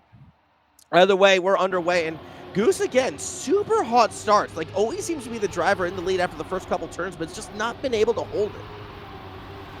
Oh. Coming around now, J-Swag is not making the same mistakes, but it really is this transition here. Coming in low, J-Swag does it right this time around, and Spark is even trailing. But you can see, here's where SQLC has been kind of making those late lunges. J-Swag trying to catch back up as we go in towards the ice section. And this is where we saw Spark frequently take the pass, and then they'll bog in that final end. Well, this time, only SQLC realistically has the momentum to catch J-Swag going into that final turn. SQLC goes a little bit wide, and that's going to cost them the round win. It goes to J-Swag, adding another 10 points to their total. J-Swag is trying to correct the errors of the last time around on Technicolor. Wants to prove that this can be his map as well, and even beats out Spark in the first round. J-Swag now sitting out in front. Yeah, J-Swag looking in such good form for the second heat in a row. Realistically, you can even say the third heat in a row as we continue along with this one across our initial dirt section. Again, things look a little bit awkward for Spark on this track. They're going to bonk early and lose a fair bit of ground. SQLC, if they can hold on to the lead, or at least find it again, they could get themselves a big chunk back up into second. Now, Spark trailing by a lot here. Keeping in mind, Spark was second seed in the same group with J-Swag in 6th and SQLC in 7th. So this is going to be a big loss if Spark doesn't actually take this out in first place. I know we keep saying that, you know, you only have to be top 2, but you kind of don't for pride, right? Well, no, you don't. You know who doesn't need to be top 2 is good old J-Swag and SQLC fighting for that Gaming Boy Award. For them, it matters, and that round win is going to help SQLC. But again, we keep going back to the seeding. This is where Spark lost this lead in the seeding. This is where Spark fell apart. This track just historically has not been good for Spark. Yeah, no, I mean, it was where J-Swag lost it last one as well, so both Spark and J-Swag hoping to starve off the inevitable disaster here, but Spark has already seen a little bit of it in that last run. Let's see if he can bring it back. SQLC coming around this corner now into the grass section, looking for a good clip on that booster through into the high transition. This is kind of a pace setter for the track. Low transition from SQLC is too low, clips it and gets held back. Yeah, and look at who's even further back. J-Swag had some early bonks that kind of fell right out of this one. I don't know what it is about this track, but J-Swag and SQLC, constant struggles here in Technicolor. This was going to be the avenue for Spark to kind of now maybe get themselves back in. Planetary Goose, though, out in front, hasn't won a round yet. Could be their time. All they need to do is stick the ending. That they barely do. Spark got close. Not close enough. Round goes to the Goose. 14 milliseconds out of Spark, and it would have been a different story, but Planetary Goose out ahead will actually stop Spark closing the gap quite as much, or rather opening it back up again. Yes, we are past that halfway point for J-Swag. Spark right up there with them. SQLC feels like they've been at that 11-12 point differential ever since the second round. They haven't really lost any more ground, but they haven't gained it yet either. I think a round win would do the Russian wonders here as we get our way through these initial parts of the track. Initial parts serving Spark very well here. Again, has to be a good transition here. Nice and low without clipping. This is a fairly mid entry through that. Does go deep, but it's not too bad to lose momentum there. Just not going to gain it like you can.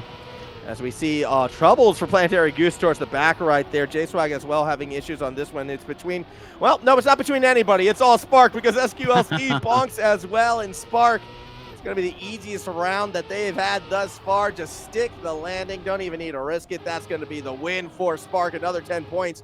And J-Swag, who was the first one to come off, actually still comes across in second. SQLC really needed that placement in at least second as well. That bonk costing them any gain back there on second place as well. So this is SQLC still in reach, but that continues to grow. That lead between first, second, and then third. Yeah, it's that gap growing as we go to Cherry for our next track. And when we get prepared for this one, it is looking more and more likely Spark and J-Swag are just that little bit of a tier above SQLC and Planetary Goose today. They'd be the two favorites to make it through right now. And again, for J-Swag, not only would that mean a trip to the Grand Final, but that Gaming Boy Award, it could be theirs. Yeah. Clearly, J-Swag was sandbagging in the placements, right? Down in sixth. Yeah. You can't tell me that is deserved by watching this now. I think there's been big improvements overnight from J-Swag, though. This is a lot better than I was expecting him to look, and really consistent today. Critty, if you can reserve me those seats as well, that would be fantastic. I'm going to be visiting Cherry in the near future. I heard there's going to be a big event going on. Yeah, I want the ones down at the bottom. I feel like that's the VIP. Yeah, the very bottom one. Yeah, yeah, exactly. So everyone, when they get angry and just like start throwing litter, I just want it all to land on my head. All right, I want to climb the litter and then you end up above everybody. It's a late game play. Yeah, if it rains, it floods down there. So, like there's no drainage. You're swimming. Yeah. Yeah, exactly. That's what they call that seat, the swimming pool. Shout out to Critty, by the way, our producer for this event, finding the greatest seats you can find for every single one of these tracks during these intermissions. Fantastic stuff. But let's get underway. This is live, no longer warm up. It's been a two-way battle between J-Swag and Spark up to this point, but still plenty of time left for that comeback. If Goose can continue to get these fast starts and then maybe a couple fast finishes, who knows? The fourth to first challenge could be on.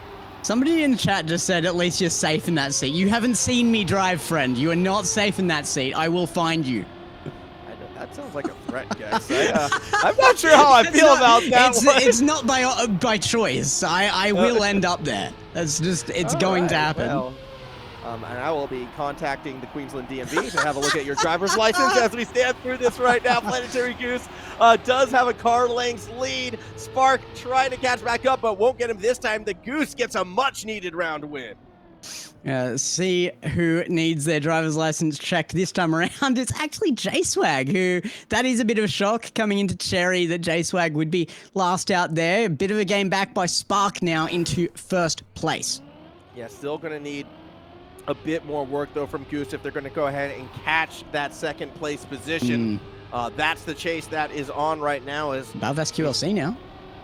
We'll see. I mean, SQLC back and forth actually a little bit awkward, so they also want that round win. I feel like surprising to see SQLC actually struggling as much as they are in this heat. I thought they'd be a little bit further up there. Maybe here is where they turn it around, although that wide line, not as much momentum as what Spark and Goose took on the inside. No, not at all. SQLC struggling to push through here. You can see that these are just starting to get a little bit untidy for some of the players here. This is a lot of pressure, but SQLC takes the wide line, gets a bunch of momentum, and that is so major going in through this plastic section. If you can get it, it's good for J-Swag here, though. SQLC has to take in the last corner, but can't. The bonk is going to cost Planetary Goose there as well. Spark well back there, almost full second to Spark, and J-Swag will get back again here. It was Spark who bonked when I called it out right there, just slightly off the checkpoint, and it kind of cost them running for that lead. So J-Swag again up in first place, but the big thing is that like 12 to 15 point gap again from second to third. It hasn't changed. It feels like this entire race, and every time someone like Goose gets a round win, the next round it all falls apart for them. Very difficult showing from our drivers in third and fourth right now. Maybe this is where it can turn around. I mean, SQLC is looking pretty confident on this track. They just need to not bottle the finish, and they should be okay. I mean, where's the Planetary Goose we saw take third in placements here as well? Second was Spark, third now is Planetary Goose, but it is just, you're right, there is just a class difference between Spark and Planetary Goose in third. That top three right now, Min, Mudder, Spark, are looking so good, but somehow, out of nowhere, there comes J-Swag. Yeah, I was about to say, I think we can put J-Swag up in that list as well. Yeah. Another round win for the Kiwi. They're going to move to 82 points back-to-back on this. And yeah, they're looking in a pretty good spot right now, pushing that lead ever closer to that finalist points for SQLC and Planetary Goose. Well, I mean, the name of the game is Run Down Spark, and Spark had a bit of a roughie that last round as well. It does look like SQLC is getting closer. If Spark can't regain some of that form that they had at the start, I mean, the past 2 rounds have been rough. Maybe he could get dramatic at the end. Might need to. Planetary Goose is actually remaining out ahead a little way at the start here. Spark gets a bit of a lead, but might actually be more momentum out of Planetary Goose here. Decent landing, will get a good angle to turn in on the grass. Doesn't lose much momentum on it, but not as clean a transition. Does get a wheel down early though, and is able to keep up pace. Has to win this through the plastic section though, and might just do it a straighter line through the plastic section, but oh my goodness, Spark is just holding it. There is a big bonk there though, and that's going to cost one player dearly. J-Swag is way back now, and Spark does hold off Planetary Goose for the ending. Yeah, STLC was the one who kind of lost it at the end right there. Again, just an awkward bonk at the tail end of it all. But with Planetary Goose early, with J-Swag early kind of knocking themselves out, that was a prime opportunity for both Goose and SQLC to come back into it a bit. Only one of them took advantage of it, but that, I believe, is going to do us for Cherry. So we're going to move on to our next track, and I mean, this is where I think we're going to see our first finalists come through. It's going to be Putumayo, where we started the day. It's where we're going to be possibly finishing our lower bracket one. Both Spark and J-Swag only a couple rounds away from getting the finalist point. This is by far our most even bracket of any we have seen so far. I mean, 1 point between Spark and J-Swag, only a couple between SQLC and Planetary Goose, and both of them are only 2 wins away from getting really back into this as well for at least that second place position. Guaranteed that we're just about guaranteed, at least, that we're going to see Spark and J-Swag finalists at the same time, looking for first place. Yeah, I mean, we'll see if it does come together in that way. Obviously, we'll need to see the form of them on this track, but it is looking very likely that they will probably have a shootout between the two of them. in order to get through, or at worst, it'll be one of them qualifies through at the same time the other one gets the finalist point. I can see that happening as well. It is on SQLC and Goose who can catch up, but the problem is SQLC and Goose, they've also been kind of getting in each other's way as well, back in third place, and they did lose ground on Cherry, actually. They were about like 12 points behind going into it. Now they're nearly 20, so it's going to take a pretty Herculean effort for either of the two to get in there at the end. Here we go, though. Putamao, a chance for Spark and J-Swag to get close to getting to that finalist point. SQLC now coming out with an early second place here, but setting good pace. Does come through into first for a second. Oh, it's a bad transition up, though. Lost time to some air found there. Now we'll be chasing this pack up.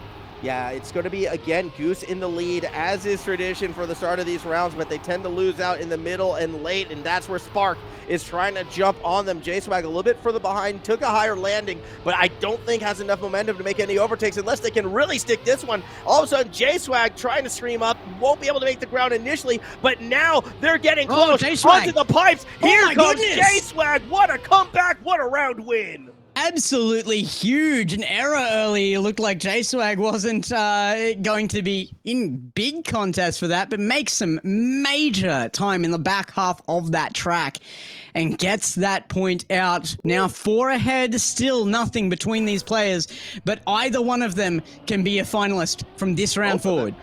Realistically. Yeah, both of them at the same time could. Yeah, absolutely. J-Swag just needs a top 3 finish.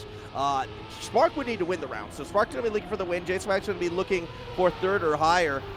Goose is going to be happy with that 2nd place. Don't get me wrong, it cuts into it, but the fact that we could see 2 finalists at the end of this one most is likely going to be will. putting pressure on Goose. Spark out ahead is looking like it will be 2 finalists coming out of this round, with J-Swag chasing up.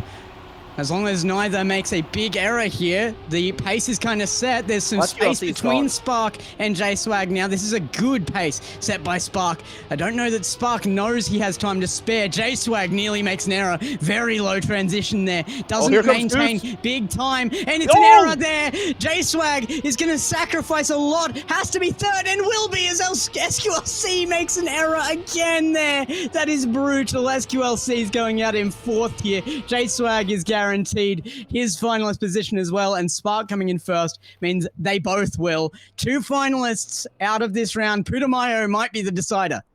Yeah, I mean, look, if you're kind of looking at this from Goose's perspective, winning in. Like, you've got to win these rounds now. Same with SQLC. Technically, they are in that same spot, but SQLC has really been struggling on this map. Goose, back-to-back 2nd place, is more where my eye is on, but between Spark and J-Swag, I mean, look, we kind of saw these two would be battling till the very end.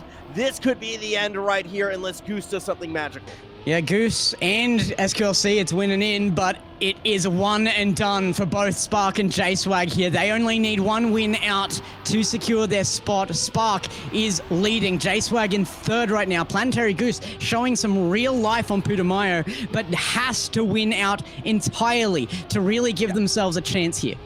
Well, they're looking pretty good right now. The lower line, the deeper line, doesn't hold the speed initially, but they're going to try to find some speed late. Goose goes wide, though, and that could cost them across the line. It's going to be Spark. They barely held on, but they still do it. They're going to the grand final. And J-Swag could have been our 1st finalist, but comes in dead last. Doesn't even finish there. That is a big error there from one of the finalists. J-Swag can make it up easily, though. Planetary Goose still needs a few in a row to even contest 2nd here. Yeah, that said as well, though, not only will J-Swag be going to the grand final with a win as they get a very good start, they would also be winning the Gaming Boy Award. So a couple of accolades on the line for the Trident driver out in New Zealand, but it's their countryman right now, Planetary Goose, that's looking to steal that lead away.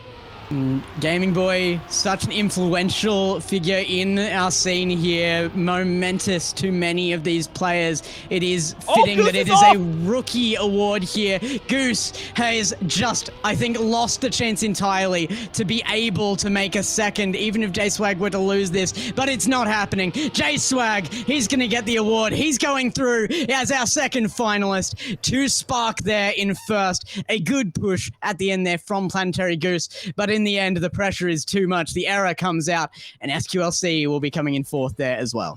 What a fun heat that one was. Again, I love this battle between Spark and J-Swag, and I'm excited to see them go at it again in the grand final here, Gex. But a little bit heartbreaking, I feel like, for SQLC in particular, who had, you know, maybe some higher expectations in order to perform. One of the drivers we expected to make to the finals at the start of this event coming up short. And for Planetary Goose to get all the way to the winner's bracket final, but then miss out on that grand final, it's going to be a bit of a bitter pill to swallow. It will. J-Swag, though, coming out. We've got to give him the award. Best Rookie of AOTC 2023. The Gaming Boy 2508 award will be going across to J-Swag after a run that doesn't just cement him as the Rookie of the season. I think he also is coming through looking like one of these top 3 now. He is putting the test to Mutter and Min. Yeah, I mean, we'll see how it does play out when we get there as we take a look at the award. Also, you know what? This is the Asia/OCE Trackmania Championship, right? That AOTC. Well, it's only fitting that we have 2 from Asia and 2 from OCE in that final. You know, Korea and India representing Asia, and of course OCE, Australia, New Zealand. It doesn't get much more poetic and much more exciting than this. So again, congratulations to J-Swag, Rookie of the tournament award. Congratulations to them. We're going to be going to a break before our grand final. 1 more game left and we're up in the stakes. 120 points in that last round, so it's going to be a little bit longer and it's going to be a lot more fun. Stick around. We'll be right back.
I'm Reza014, Trackmania Asia Oceania and Trackmania Indonesia co-founder.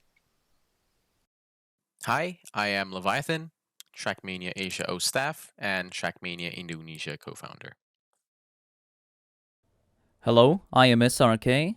I am the founder of Fastpoint and I was also a mentor for Gaming Boy. Hello, my name is Kuda. I'm a player for Antiki Sports and Gaming Boy Xteammate at Wolves Esport. Hi, I am Facern, Gaming Boy's sister. Hi, and I'm Ari. I'm a longtime friend of Gaming Boy since elementary school. Hi, I'm Syntax, a Trackmania Indonesia member and also one of Gaming Boy's friends. 6 months ago, we lost a fellow member of the community and our friend, Gaming Boy 2508. This loss left the hole to many of us in the Trackmania community, as well as his friends and family. Gaming Boy's presence in the Asia and Oceania community was irreplaceable. He was a young talent that everyone looked up to, with his kindness and willingness to help people. He inspired a lot of people in this region to push themselves in the game and improve the overall skill level of the players in this region in Trackmania. Simply put, he's the entry point for a lot of players in Asia and Oceania community to go pro. Without him, the Trackmania Asia and Oceania community as we know it wouldn't even exist at all. With utmost respect to his legacy, and with blessings from his friends and family, We would like to introduce the Gaming Boy 2508 award. Given to the best performing rookie player in every edition of AOTC going forward. on behalf of the Trackmania Asia and Oceania community, And Gaming Boy's friends and family. Thank you, and enjoy the rest of AOTC.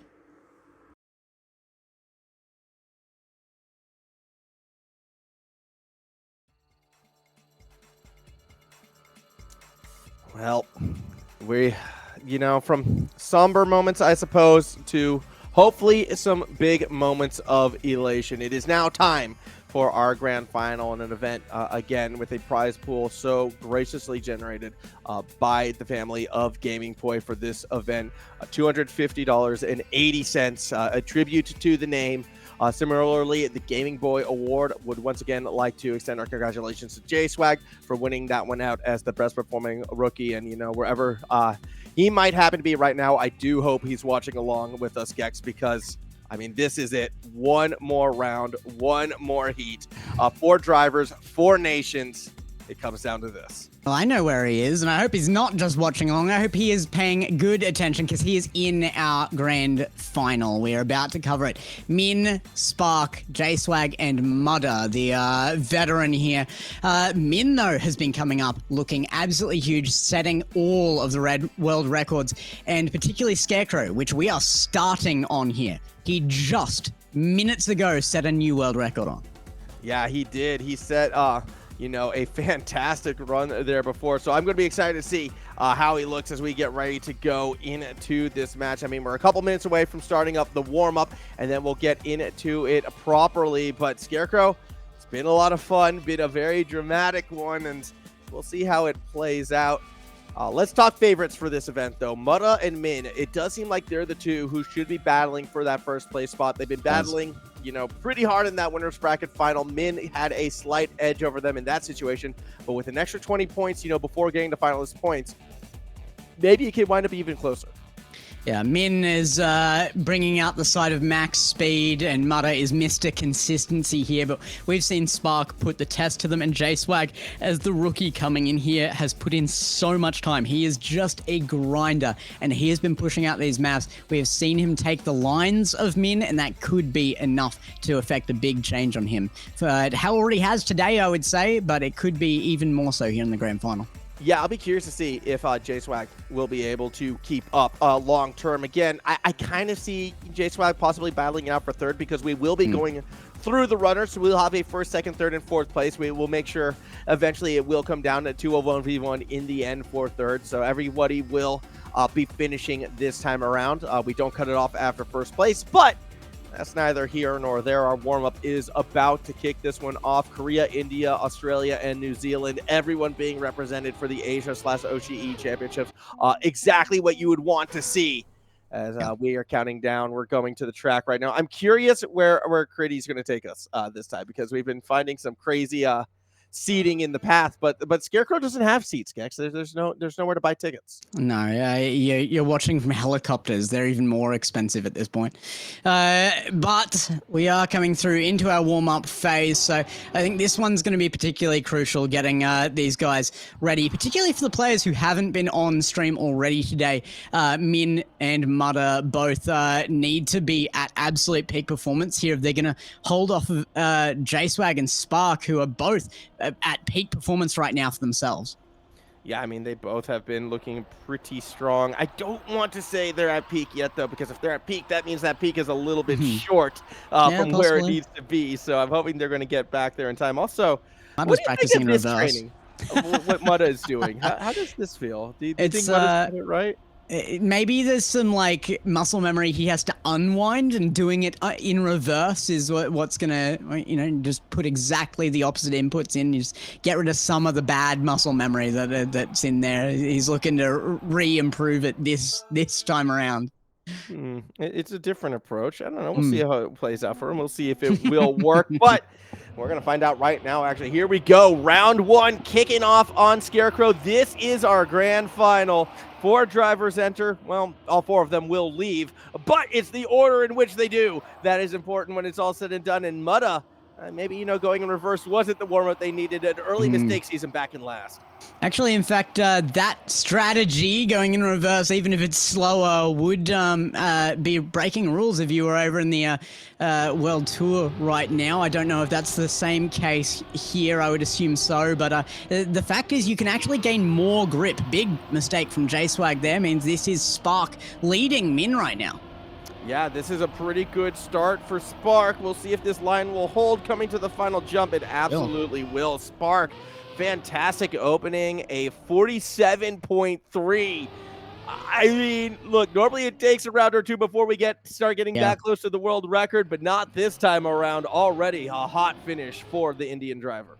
I think last time around we had J-Swag setting a 47.39, a high 3. That was mid 3, which is, I don't think we reached that at all through that last series. So really big pace set out of the gates here, but we are expecting big paces. The world record holder is in the track right now.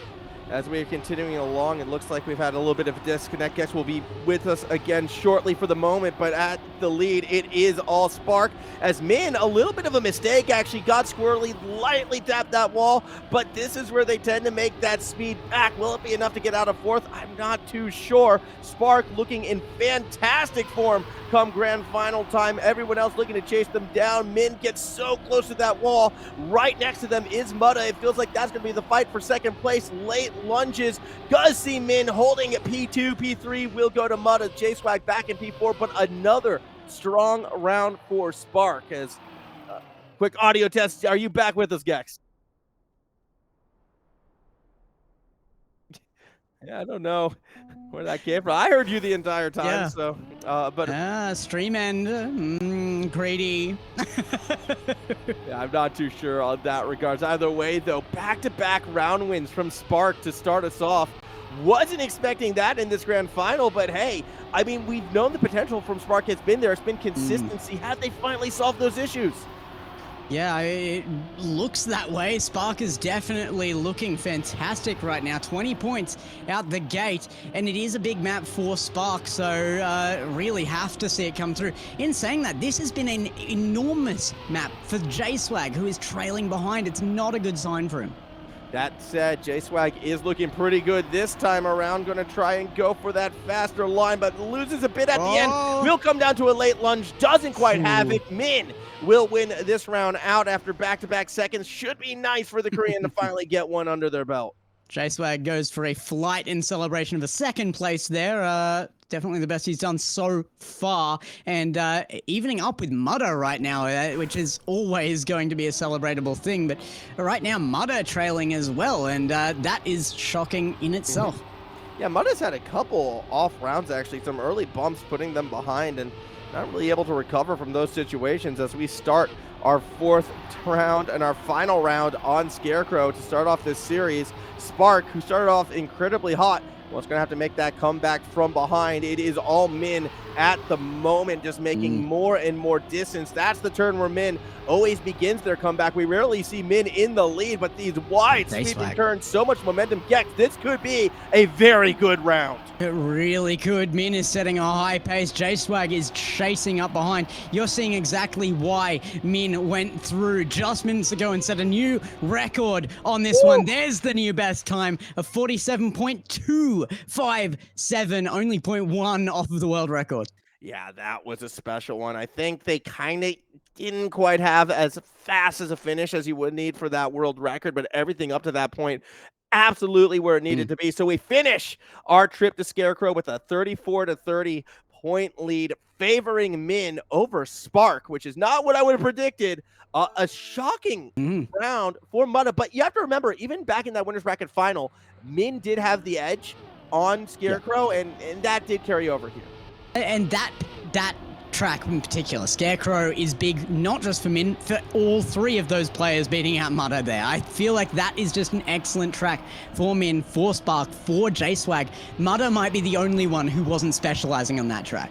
Yeah, and we could see it start to come back, you know, in some of these other tracks if we move along. Again, Cordata is where we're going to go next, and we didn't really see Cordata actually in our winners bracket final too much of, so I'm a little bit unsure what form Mudda and Min would be looking like as we do get into this one. I do know in the past Mudda actually took the outside line, but in the warm-up we can see them taking the inside line this time around when it comes to that split, so they have adjusted their lines, and we'll see if that plays out for them moving forwards. But I believe halfway through the last series with Mudda, actually, we saw him change that up and try for the inside line.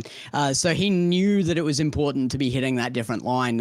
It might have just been a muscle memory thing, like I was saying, actually. When you've practiced a few times exclusively and you haven't changed the line, picking up mid-series, Mudda might be one of the only players here at the professional level who's able to do that on the fly. However, and this was something that we were talking about off stream, that there is the capacity from these big players to come in and just learn on the fly. I'm going to call it out. No, that doesn't exist anymore. This esport has evolved massively in the last year. I don't think so. I don't think it's possible. You might get to a grand final, but you are not going to win against players putting in the time. Well, you do when they drive into checkpoints and go careening off track. Goodbye, Spark. Not the way they wanted to start this campaign on the second round. Instead, it's going to be Min and Mudda out in the front right now with J-Swag trying to play chase, but Min, again, just an absolute machine. And when you consider, you know, what they've risked for this Mudda, inside line steals it. And that comes from out of nowhere, but Mudda takes the round. That comes from the caster curse. I've given Mudda the blessing here to come through an incredible low angle finish there to get that out in insane snipe. Yeah, that's gotta be a big one. You know, even Trident in chat, you know, showing respect for that. And when there's a player from Trident here having to watch along from just behind, maybe it stings a little bit, but that snipe was a thing of beauty. And I mean, Mudda coming in to this second track, 18 points back. They're already on pace to start kind of clawing back into this one. Still a bit of a ways to go. 18 only down to 15, but with performances like that, it could shrink quite quickly. Min representing well, still here, creating a little bit of space on the leaderboard for themselves. J-Swag, it's going to happen again. This time it's not off a checkpoint, but J-Swag has just put themselves well back. Mudda chasing up in third here, and Min actually trailing Spark now. Yeah, this is actually a good turnaround from Spark. Last time, bonked themselves out. This time, will take their way all the way across that finish. Takes the round, gives them 10 points closer. Back-to-back seconds for Min. And it'll allow them to hold the lead, but they're not pulling away as fast as they would like. And Mudda, early bonk, actually sent them back until J-Swag careened themselves. So we'll have to settle for third. Only a 5-point lead now from Min over Spark. Spark, that consistency, it's coming back slowly outside of, you know, round one here in Cordata. Asia greater than OCE? Question mark? It's still yet to be seen, but sitting back right now is Mudda and J-Swag. So it's possible that Asia is going to conquer this one.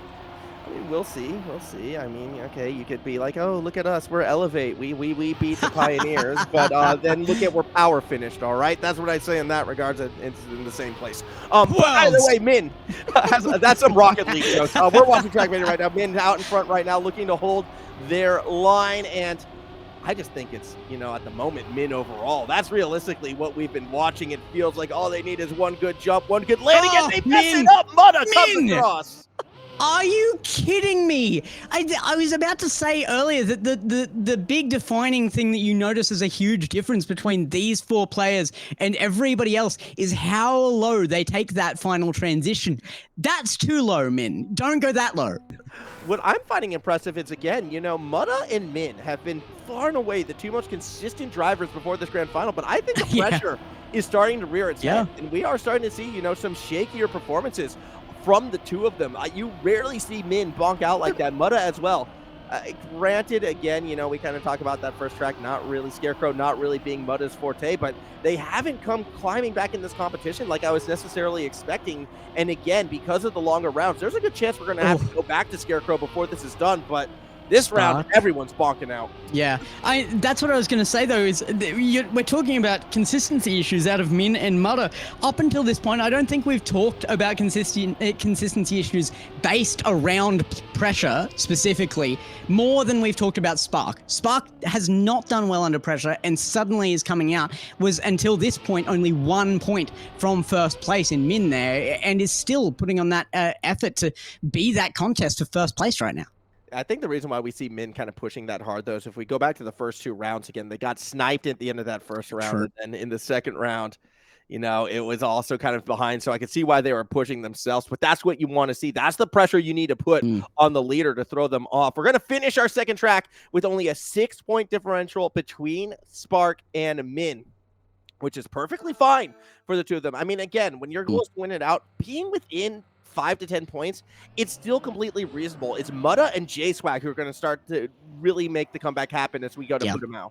And I mean, that's the case when you're going to 100. We've actually got that little extra stretch to 120 points to win out here as well. So that point differential can be eaten up by a few more rounds here as well. You've got the space to make a few more mistakes. Mutta now is making fewer and will have a great line through the starting sector. As, we're taking a look at where Min is from. Yes, Korea was a nice place, but I feel like we're going to see all the flags right there. I mean, New Zealand's flag, pretty cool as well, but when you get rid of that red, well, then you get, the actual best flag, India, represented. I like how all the flags are represented. It is nice to see us, our 4 different countries, both the regions, Asia and OCE, represented here in this final. You couldn't ask for a better split than how it's come through, and we'll be excited to see, who is going to be the winning region overall. 100% agree here. This is definitely what you want to see, the representation coming out, especially for our AOTC championship here. It is really summarizing for this. Everybody coming out for Gaming Boy's sake as well. So it's a very, very nice little tribute to him. We even had one over on the main, the World Tour as well. There's been a number of nods out to that player, and we had the award already go over to J-Swag earlier. So this is definitely going to be a grand final for the ages, and it is largely thanks to him. Yeah, it is pretty fantastic to see the community come together and rally around it. But right now, I mean, look, if J-Swag is going to put that award to some more use as well, would love to see the comeback happen. That would be some truly magical stuff. But at the moment, the only driver in poise and in position for a comeback would have been Mutta. But instead, they decided turning was for losers. Another mess up comes from Kim. And all of a sudden, J-Swag does make the comeback happen, and they win the round. And Mutta still could have gotten ahead of Min, but made the mistake twice. The exact same one. This is not the consistent, Mr. Consistent that we were talking about. What is happening to Mutta? Mutta goes straight off. Min goes flying off the side. Hey, you know what? If you're J-Swag, you take it. Those are the results that you need. Granted, you probably have no idea what just happened right there, because I doubt you're racing with the Ghost and you're thinking, wait, I went from 4th to 1st at the end. Hey, take what you can get. And, I mean, back right up in this right now. Min only a 4-point lead over Spark. Mutta still only a round or 2 back, although that bonk against the tree is certainly not going to help the chances of Min. Mudda again setting high pace out of the gates. This early sector, even in the warm-up, was unbelievably fast out of Mudda, and it will be again here. Spark this time is the one contesting that as Min goes to the back. No, it will not be by Spark. Oh, well, J-Swag made the comeback happen from this distance last time, but that was because Mudda, forgot how to turn right. It happens to the best of us. We'll see if they can make the turn this time around. Yeah, it's on the line, but it's good. And Mudda will take the round. A bit of redemption. They'll grab the 10. J-Swag grabs 7. Yeah, I think J-Swag is very happy to take a second position here to a pace like that as well. Mudda using up all the tracks still, not scared off by the fact he made the mistake before. Getting as close to that left-hand side line as possible does get you the most pace through to the ending. He didn't even need it. This is just showing off. Yeah, but I think, again, when you lose a round, you kind of feel that pressure to kind of up the game that next one. And perhaps that's where the direction Mudda's going. And it should be worth noting, Gex, Mudda has brought it back within 10 points. Like, he is coming back. Really closed up. Yeah, in Putamao. So we'll see if that will be able to be continued. Top 3 within 9 points there. Within 8, actually. It's tight.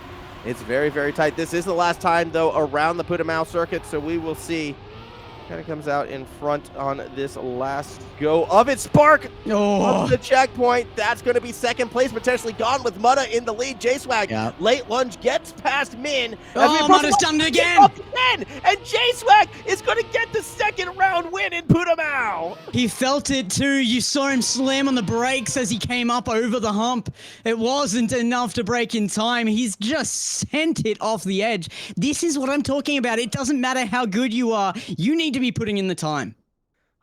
I think it's pressure more so than anything else. Either way, I was incorrect before. That was the 3rd round. This is the 4th round. This is our last time around Putamao. And unfortunately for J-Swag, I think they want to stay here. 2 round wins in 4th place. The comeback very much looking alive as Mudda always has these good starts. It's those final couple corners where everything starts to fall apart, as they just did for Spark yet again.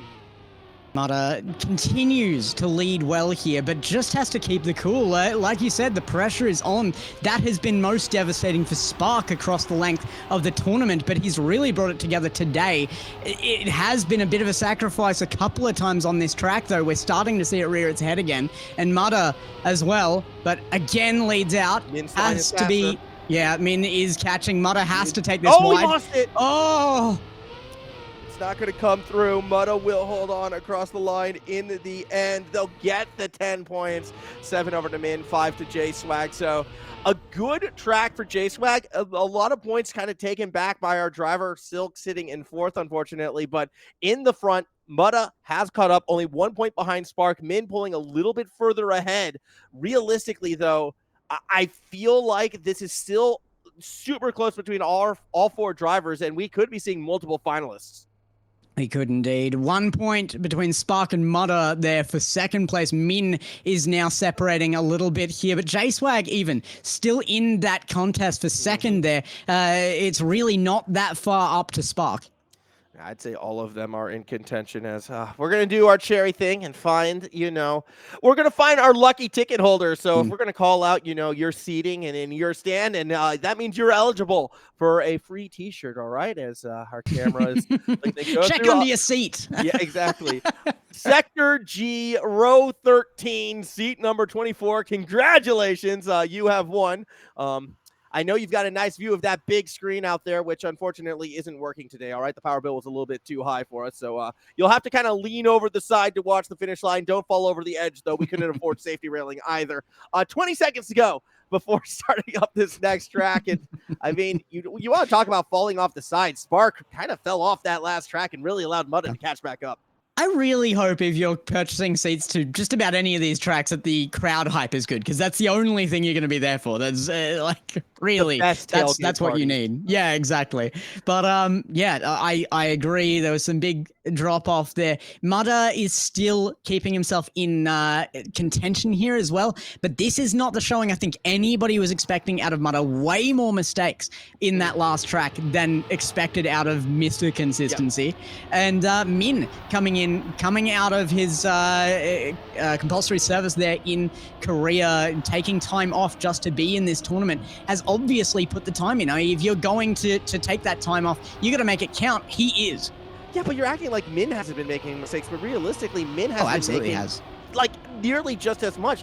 Even if you go back to that winner's bracket final, this is about the same points differential that was between the two of them for the most part. The difference is the other two have been able to keep up because of those mistakes. And I mean, we're seeing another mistake this time around. Unfortunately, it was coming from J-Swag, who now is really going to have to make a late lunch to get back in it. Min and Spark go wide. Mutta goes Titan on the inside, and it is enough to get ahead of Spark. All three to the line. Spark out of nowhere takes it. And all of a sudden, Spark, who's been arguably struggling the most, wins the first round on Cherry. Not only Spark, Mutta made it through as well. Min got pushed back to third there. An incredibly slow last corner costs him the first run on this track. And suddenly Min is really, really risking the lead here. Spark is well on the tail, and Mutta even not trailing by much. What a round 7 points. That one was. Cherry delivering straight away. Everybody within a very tight-knit thing, and I'm surprised J-Swag had to settle for fourth despite being only a couple tenths back. That's an unfortunate place to be. Well, and that's where they're sitting right now. They have Mutta for company, but in front, Spark and Min, two different lines. As we see Spark go a little too high, bonks themselves out, and it's the Spark Classic. Look amazing one round, give it up the next. Mutta has found their way in first place as Min also kind of falters a bit. And now it's the two Oceanic drivers coming to the finish. The wider line might benefit him here. He has to take this perfectly, though. Has to keep as much momentum as possible. Look at those wheels wiggle, and does have a good line through the finish. Goes a little wide, and Mutta holds. It's going to be a Mutta win, but J-Swag will enjoy those 7 points as well. Yeah, J-Swag going to be super happy, you know. Again, they kind of cut back into that lead a fair bit. Only 2 points, though, between Min and Mutta. And we are starting to look again as our two favorites maybe pulling away. Spark, though, still right up there. Has already won one round on Cherry, so we shouldn't write them out yet as well. J-Swag now going to be coming out looking for more here. He would be the dark horse to win this, but we saw him do incredibly well. He has been replicating some lines incredibly, has been putting the time in. He is the grinder here and has probably put in just as much work as anybody else here on track for the tournament, but he has got a good pace set for this one. Spark is leading. J-Swag has a chance to catch, though. I like Mutta's lines, though. Mutta, although behind, has been going a lot wider and maintaining a lot more speed. Bonking and out. Good by Min. Leader's no longer in the running of this round, as Mutta now is starting to close that gap. Granted, Spark and J-Swag looking quite strong. And he can't go wide. J-Swag has to take it. Final turns. It's gonna go to J-Swag. J-Swag needed that so terribly, and in fact sets the best time on the track for these runs so far, 52.926 into the 52s there. A crazy fast run, a really nice time, and J-Swag, he is saying, I am not count out yet. Look at these scores, Gex. Yep. It's an 8-point difference between first and fourth. We're going to 120. We're not going to 100, so we're not going to see three finalists at the end of this round like we could have. But we are going to be seeing everyone super close to the finish at the moment. Min, who has been much more coin flippy than we've seen throughout this entire event, well, they've got the lead going through the first few checkpoints.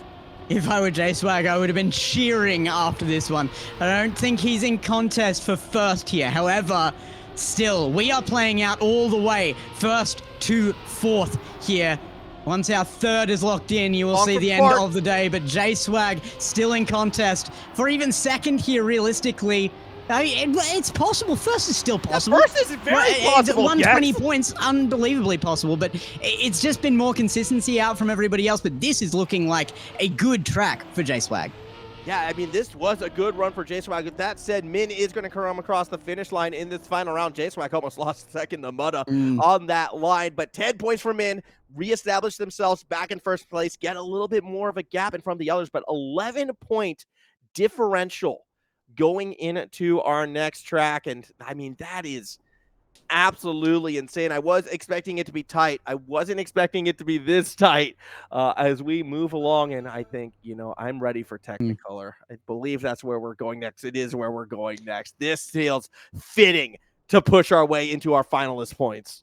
Unfortunately for J-Swag, Min did overwrite the fastest time through Cherry there at the end. Actually, only 2/10 off his own world record on that one as well. But we are heading in now to Technicolor. This has been a doozy of a track for errors across the tournament so far. Spark included, and probably one of the most prolific in the mistakes department on this track. It's also the track, too, with, like, arguably the best seating. I say arguably because there is still some, you know, someone thought, hey, I'll put up a billboard of arrows that just misdirect people and gets in the way. But outside of that, like, little section, yeah, there's a lot of good seats here on this track. What I don't understand, Gex, is why do the people just stay there? Like, I understand those are your assigned seats, but I would still move. Yeah.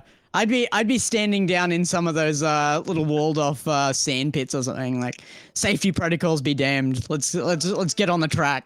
Look, I'm gonna be real. I'm never buying tickets to a Trackmania event like this. Okay, it is way too dangerous. You already told me you don't know how to drive these things. Yeah, no, I'm gonna be putting it into that little pit corner, the swimming pool as we dubbed it.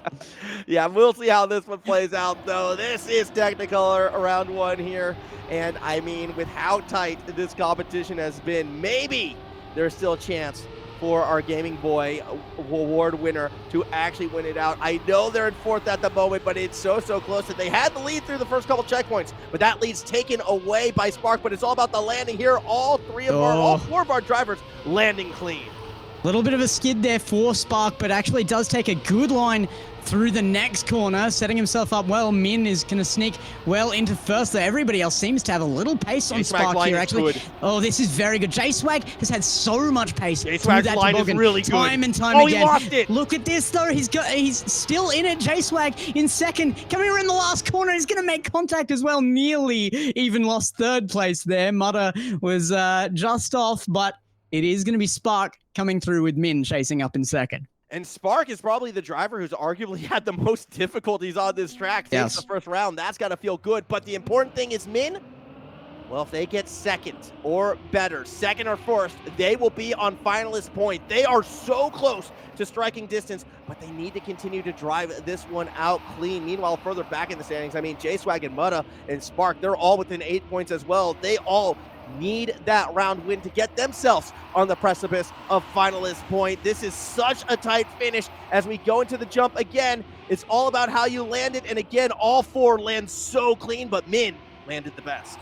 Really clean there. Min is holding no Spark right behind. If Min makes an error here, Spark will be all over it. And J-Swag actually has the most pace out of anybody there, making time. It's just not enough. Might be good enough for second here. Is gaining. Min is under threat from both now. Will go wide to gain them speed, heading back down. Good cut in from J-Swag. Gets second. Yeah, good dive from J-Swag at the end. But, and this is the biggest but of them all, we have our first person on finalist point, and it is going to be Min. Spark can get finalist point as well with a second or first, but realistically, they want to win this one out because it will keep first place within grasp. Dex, this could be the last round. If Min can do it, our Korean driver could be our grand final winner. And J-Swag has caught up to Mutter now, is equal third at this point in time, which is crazy to think that Mutter, the consistent player, the big pro here, is dropping this off. It's not been the best performance from him so far, but it is all the Min show right now. He is out in front again. Spark gets a good landing, is still contesting this, wants to get Min behind, cannot let him win this one out if he wants to take first. It is the only option. The inside lines were taken initially by Spark, but it wasn't quite enough. Min into the ice, still has about a car length lead, but Spark has the pace. Spark gunning for the lead, is able to overtake. One turn away from denying Min the one and done, and they're going to do it. Spark will advance to finalist point. There's 2 finalists right now with the potential for more. Mutter and J-Swag are going to be moving up here as well with 7 and 5 points for themselves. And we could have more than 2 finalists here. J-Swag first, Mutta second. That's what we want to see. Let's will it. Let's will it. Will it into existence. Chant for it, chat. Chant for it. Oh, it is so close to what could be an amazing ending. That said, if Spark is to win this round like they are looking to do so potentially right now, what a comeback that would be for the Indian driver in terms of form. Definitely not who we predicted at the start, but they are right now toe-to-toe with Min looking for that win. For finalist finish is possible, Butter and but it's Swagger not out. looking good. Min is out the front looking for first place right now. Spark still the chance Wide. to take this back, needs this back to back here. Has pace. And has Lost the it. possibility here, didn't lose too much, but has lost the pace to make a clean overtake. over, Needs a Min. mistake from Min, and Min will take it. Now, grand finalist, first place will be Min. Min finally comes through. It almost was that comeback from Spark. Unfortunately, they just got a little wobbly at the tail end of the ice. But going from military service, taking the break for this event alone, Min showed us a form nobody was ready for. They hold the world records on all these tracks. It's only fitting they would be our champion. Hats off, congratulations to Min. But Gex, we're still not done. We still need a second, third, and fourth, all right? We're not done racing here, so Min can celebrate. But we still have 3 more finishers to kind of cross that line. And the only one in finalist position right now is Spark. We didn't see Mutter or J-Swag be able to actually get into that position there. 1 point off for Mutter, is probably kicking themselves right now. Wanted to take second out here. Top 2 was, we were thinking, pretty much guaranteed here for Mutter, but Spark has had an unbelievable grand final so far. So here's the crazy thing, right? Doesn't matter the results of this next round unless Spark wins. If Spark doesn't win, we're going to have 3 finalists. Yep. This is crazy. The second place is anybody's. Yeah, in Scarecrow. It could go to any of them, but it's also Scarecrow. And you know who's been strong out of these 3 on Scarecrow? J-Swag. J-Swag has been surprisingly strong in this track. Mutta has struggled. But if we go back to the start of this grand final, it was Spark who was equal with Min at the end of the first 4 rounds. So there's still a good chance Spark could take it, but J-Swag got the better of him in that lower bracket final. And Mutta just needs to survive. So I'm excited to see how this plays out. Bizarrely to me, I think if we are going to see anybody stop Spark taking second place here, it's J-Swag, not Mutta. Yeah, absolutely. J-Swag is coming out as the defining factor because of the map. This is some luck for J-Swag, but he has to make use of it. The amount of pressure on right this second is immense. Yeah, we'll see what the Trident driver will be able to pull off. Out of the gate, though, it's looking very good for Spark. They've already got themselves a pretty nice lead, but Mutta digging deep, trying to find that form. This is the turn where we tend to see people start to take different lines, all 3 of them super tight, but the 2 in the back were that little bit wider. Expect them to get a flurry of speed about here. This is desperate. Mutta is actually the one with the chance right now to deny Spark. J-Swag is still within spitting distance. This is going to come down to the wire. Coming down right now to that last jump. Spark is in front. He does take it. It's going to be second place for Spark. Mutta couldn't deny. And Spark is your second place finalist for the AOTC. Yeah, you said it before, and I didn't necessarily believe you at the time, but you were right, Gex. Asia over AOCE at the end of this one. First place to Korea, second place to India, but we've got 1 heat left, and it is, you know, a little bit of that Anzac battle right now. Mutta versus J-Swag. Winner takes third. J-Swag and Mutta, both finalists here.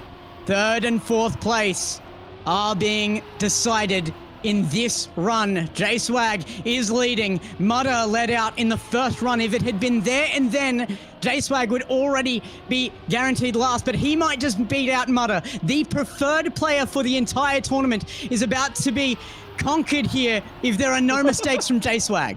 We'll see, though. It's these last turns where things get dicey. J-Swag trying to hold that lead. It's only 2/10. Well within grasp, but it's not meant to be. J-Swag pulls off the upset and secures third place. That is 6th seed from Group A, beating out the first seed for the tournament in Mutta. Min coming in first place was maybe unexpected to some, has been out of the competitive scene for a while. This is the only the second recent tournament played by them. The other was another AOTC as well. Took the time off, and my goodness, it was worth it. Yeah, what a fantastic showing. I mean, look, Min, best form from start to finish, Yep. I feel, of this event. Got shaky in that grand final. It was not a clean grand final, but when is it ever, Gex? When is it ever? Couldn't ask for a more exciting conclusion for this one. Fantastic stuff from all 4 of our drivers in the grand final, and realistically from all of our drivers all the way from the seeding until the very end. It's been another fantastic event. It's so much fun. It has indeed. Big shout out to Spark too, who came in second here. A big win to get into that second place, but especially after the issues that did come through. There were spots where Spark only scraped through and really fixed the consistency issues overnight, it seems. Came in here with a great attitude and was able to beat out Mudder as well there. And so was J-Swag. Unbelievable from J-Swag. 6th seed. Crazy to me. Trident's going to be pretty happy, I think. They will. This driver they picked up, the winner of the Gaming Boy Award, the rookie of the event, all the way to the finals, and took down Mutta as well. I mean, everyone in the grand final took down Mutta, don't get me wrong, but that's still a very exclusive club. Out of these drivers, only 3 people can say they did it. But I'm excited to see, J-Swag continue to drive, continue to grow. I mean, Trident as a whole. If we're looking at Oceanic orgs that stepped up and showed up, I mean, don't get me wrong, like DXA, they were there. They were the 2nd best performing org, but it kind of was the Trident show. There was a comment in chat there, if Mudder took this competition seriously, we would be talking differently. I agree, 100% agree, but that is what you want to see here. That is this esport evolving. That is OCE and Asia evolving. You no longer get a free coast through. These players worked for this win, and as a result, they dominated. It was a well-earned victory for our top 3, and Mudder coming in 4th will not be probably disappointed with his result. He has still made the grand final, but a great showing out here as to why you need to be putting in that time now. Yeah, exactly. So congratulations once again to our winners, and a big shout out, thank you to everyone showing that support again, making the Trackmania community as fantastic as it is. This has been a wonderful event. Shout out to, Critty as well for highlighting all the greatest seats that you can purchase with the Trackmania Season Pass. Attend every single one of these live events with fantastic viewings on all of these wonderful tracks. Oh, and for doing a bang-up job producing this event as well. Everyone behind the scenes, all the tournament admins, doing everything they can to get this together, helping it run smoothly, without which, it wouldn't be as clean as an event as it was. And, well, one last time, a big, huge, heart-filled thank you to the family of Gaming Boy as well for supporting that prize pool, putting it out there, $250.80. The 80 cents, of course. I mean, the entire prize pool, a nod to Gaming Boy's gamer tag. Something that was, very special to him and very special to all of us. We still do miss him dearly, and we hope that this event, did him and his family proud. Well, we do have one last shout out to the victors as well here. Let's see who that prize money generated by that family does go to. It's going to be first place, heading over to Min, put in so much work, had almost every world record, if not all of them there. Spark coming in second, fixing some major issues. J-Swag, our rookie of the season, and Mudder, our OCE representative, all coming in. That is your first, second, third, and 4th. Yeah, well done to everybody, and you know what? I'm excited to see where things go from here. I'm excited to see this scene continue to grow, expand, and get bigger and better. I know we missed Middle East in this event, which is a little bit sad, but they have their own event going on, and it's just a show of their growth as well. They've gotten big enough that they don't need us, which is a good thing. Trust us when we say that's a good thing, because it means the scene is getting larger and larger. So get out there, everybody. Stay safe. Continue to treat each other with respect. Have a fun time, and we will see you next time we get out there on the track. Good night, everybody, and enjoy the Baltic League coming up soon.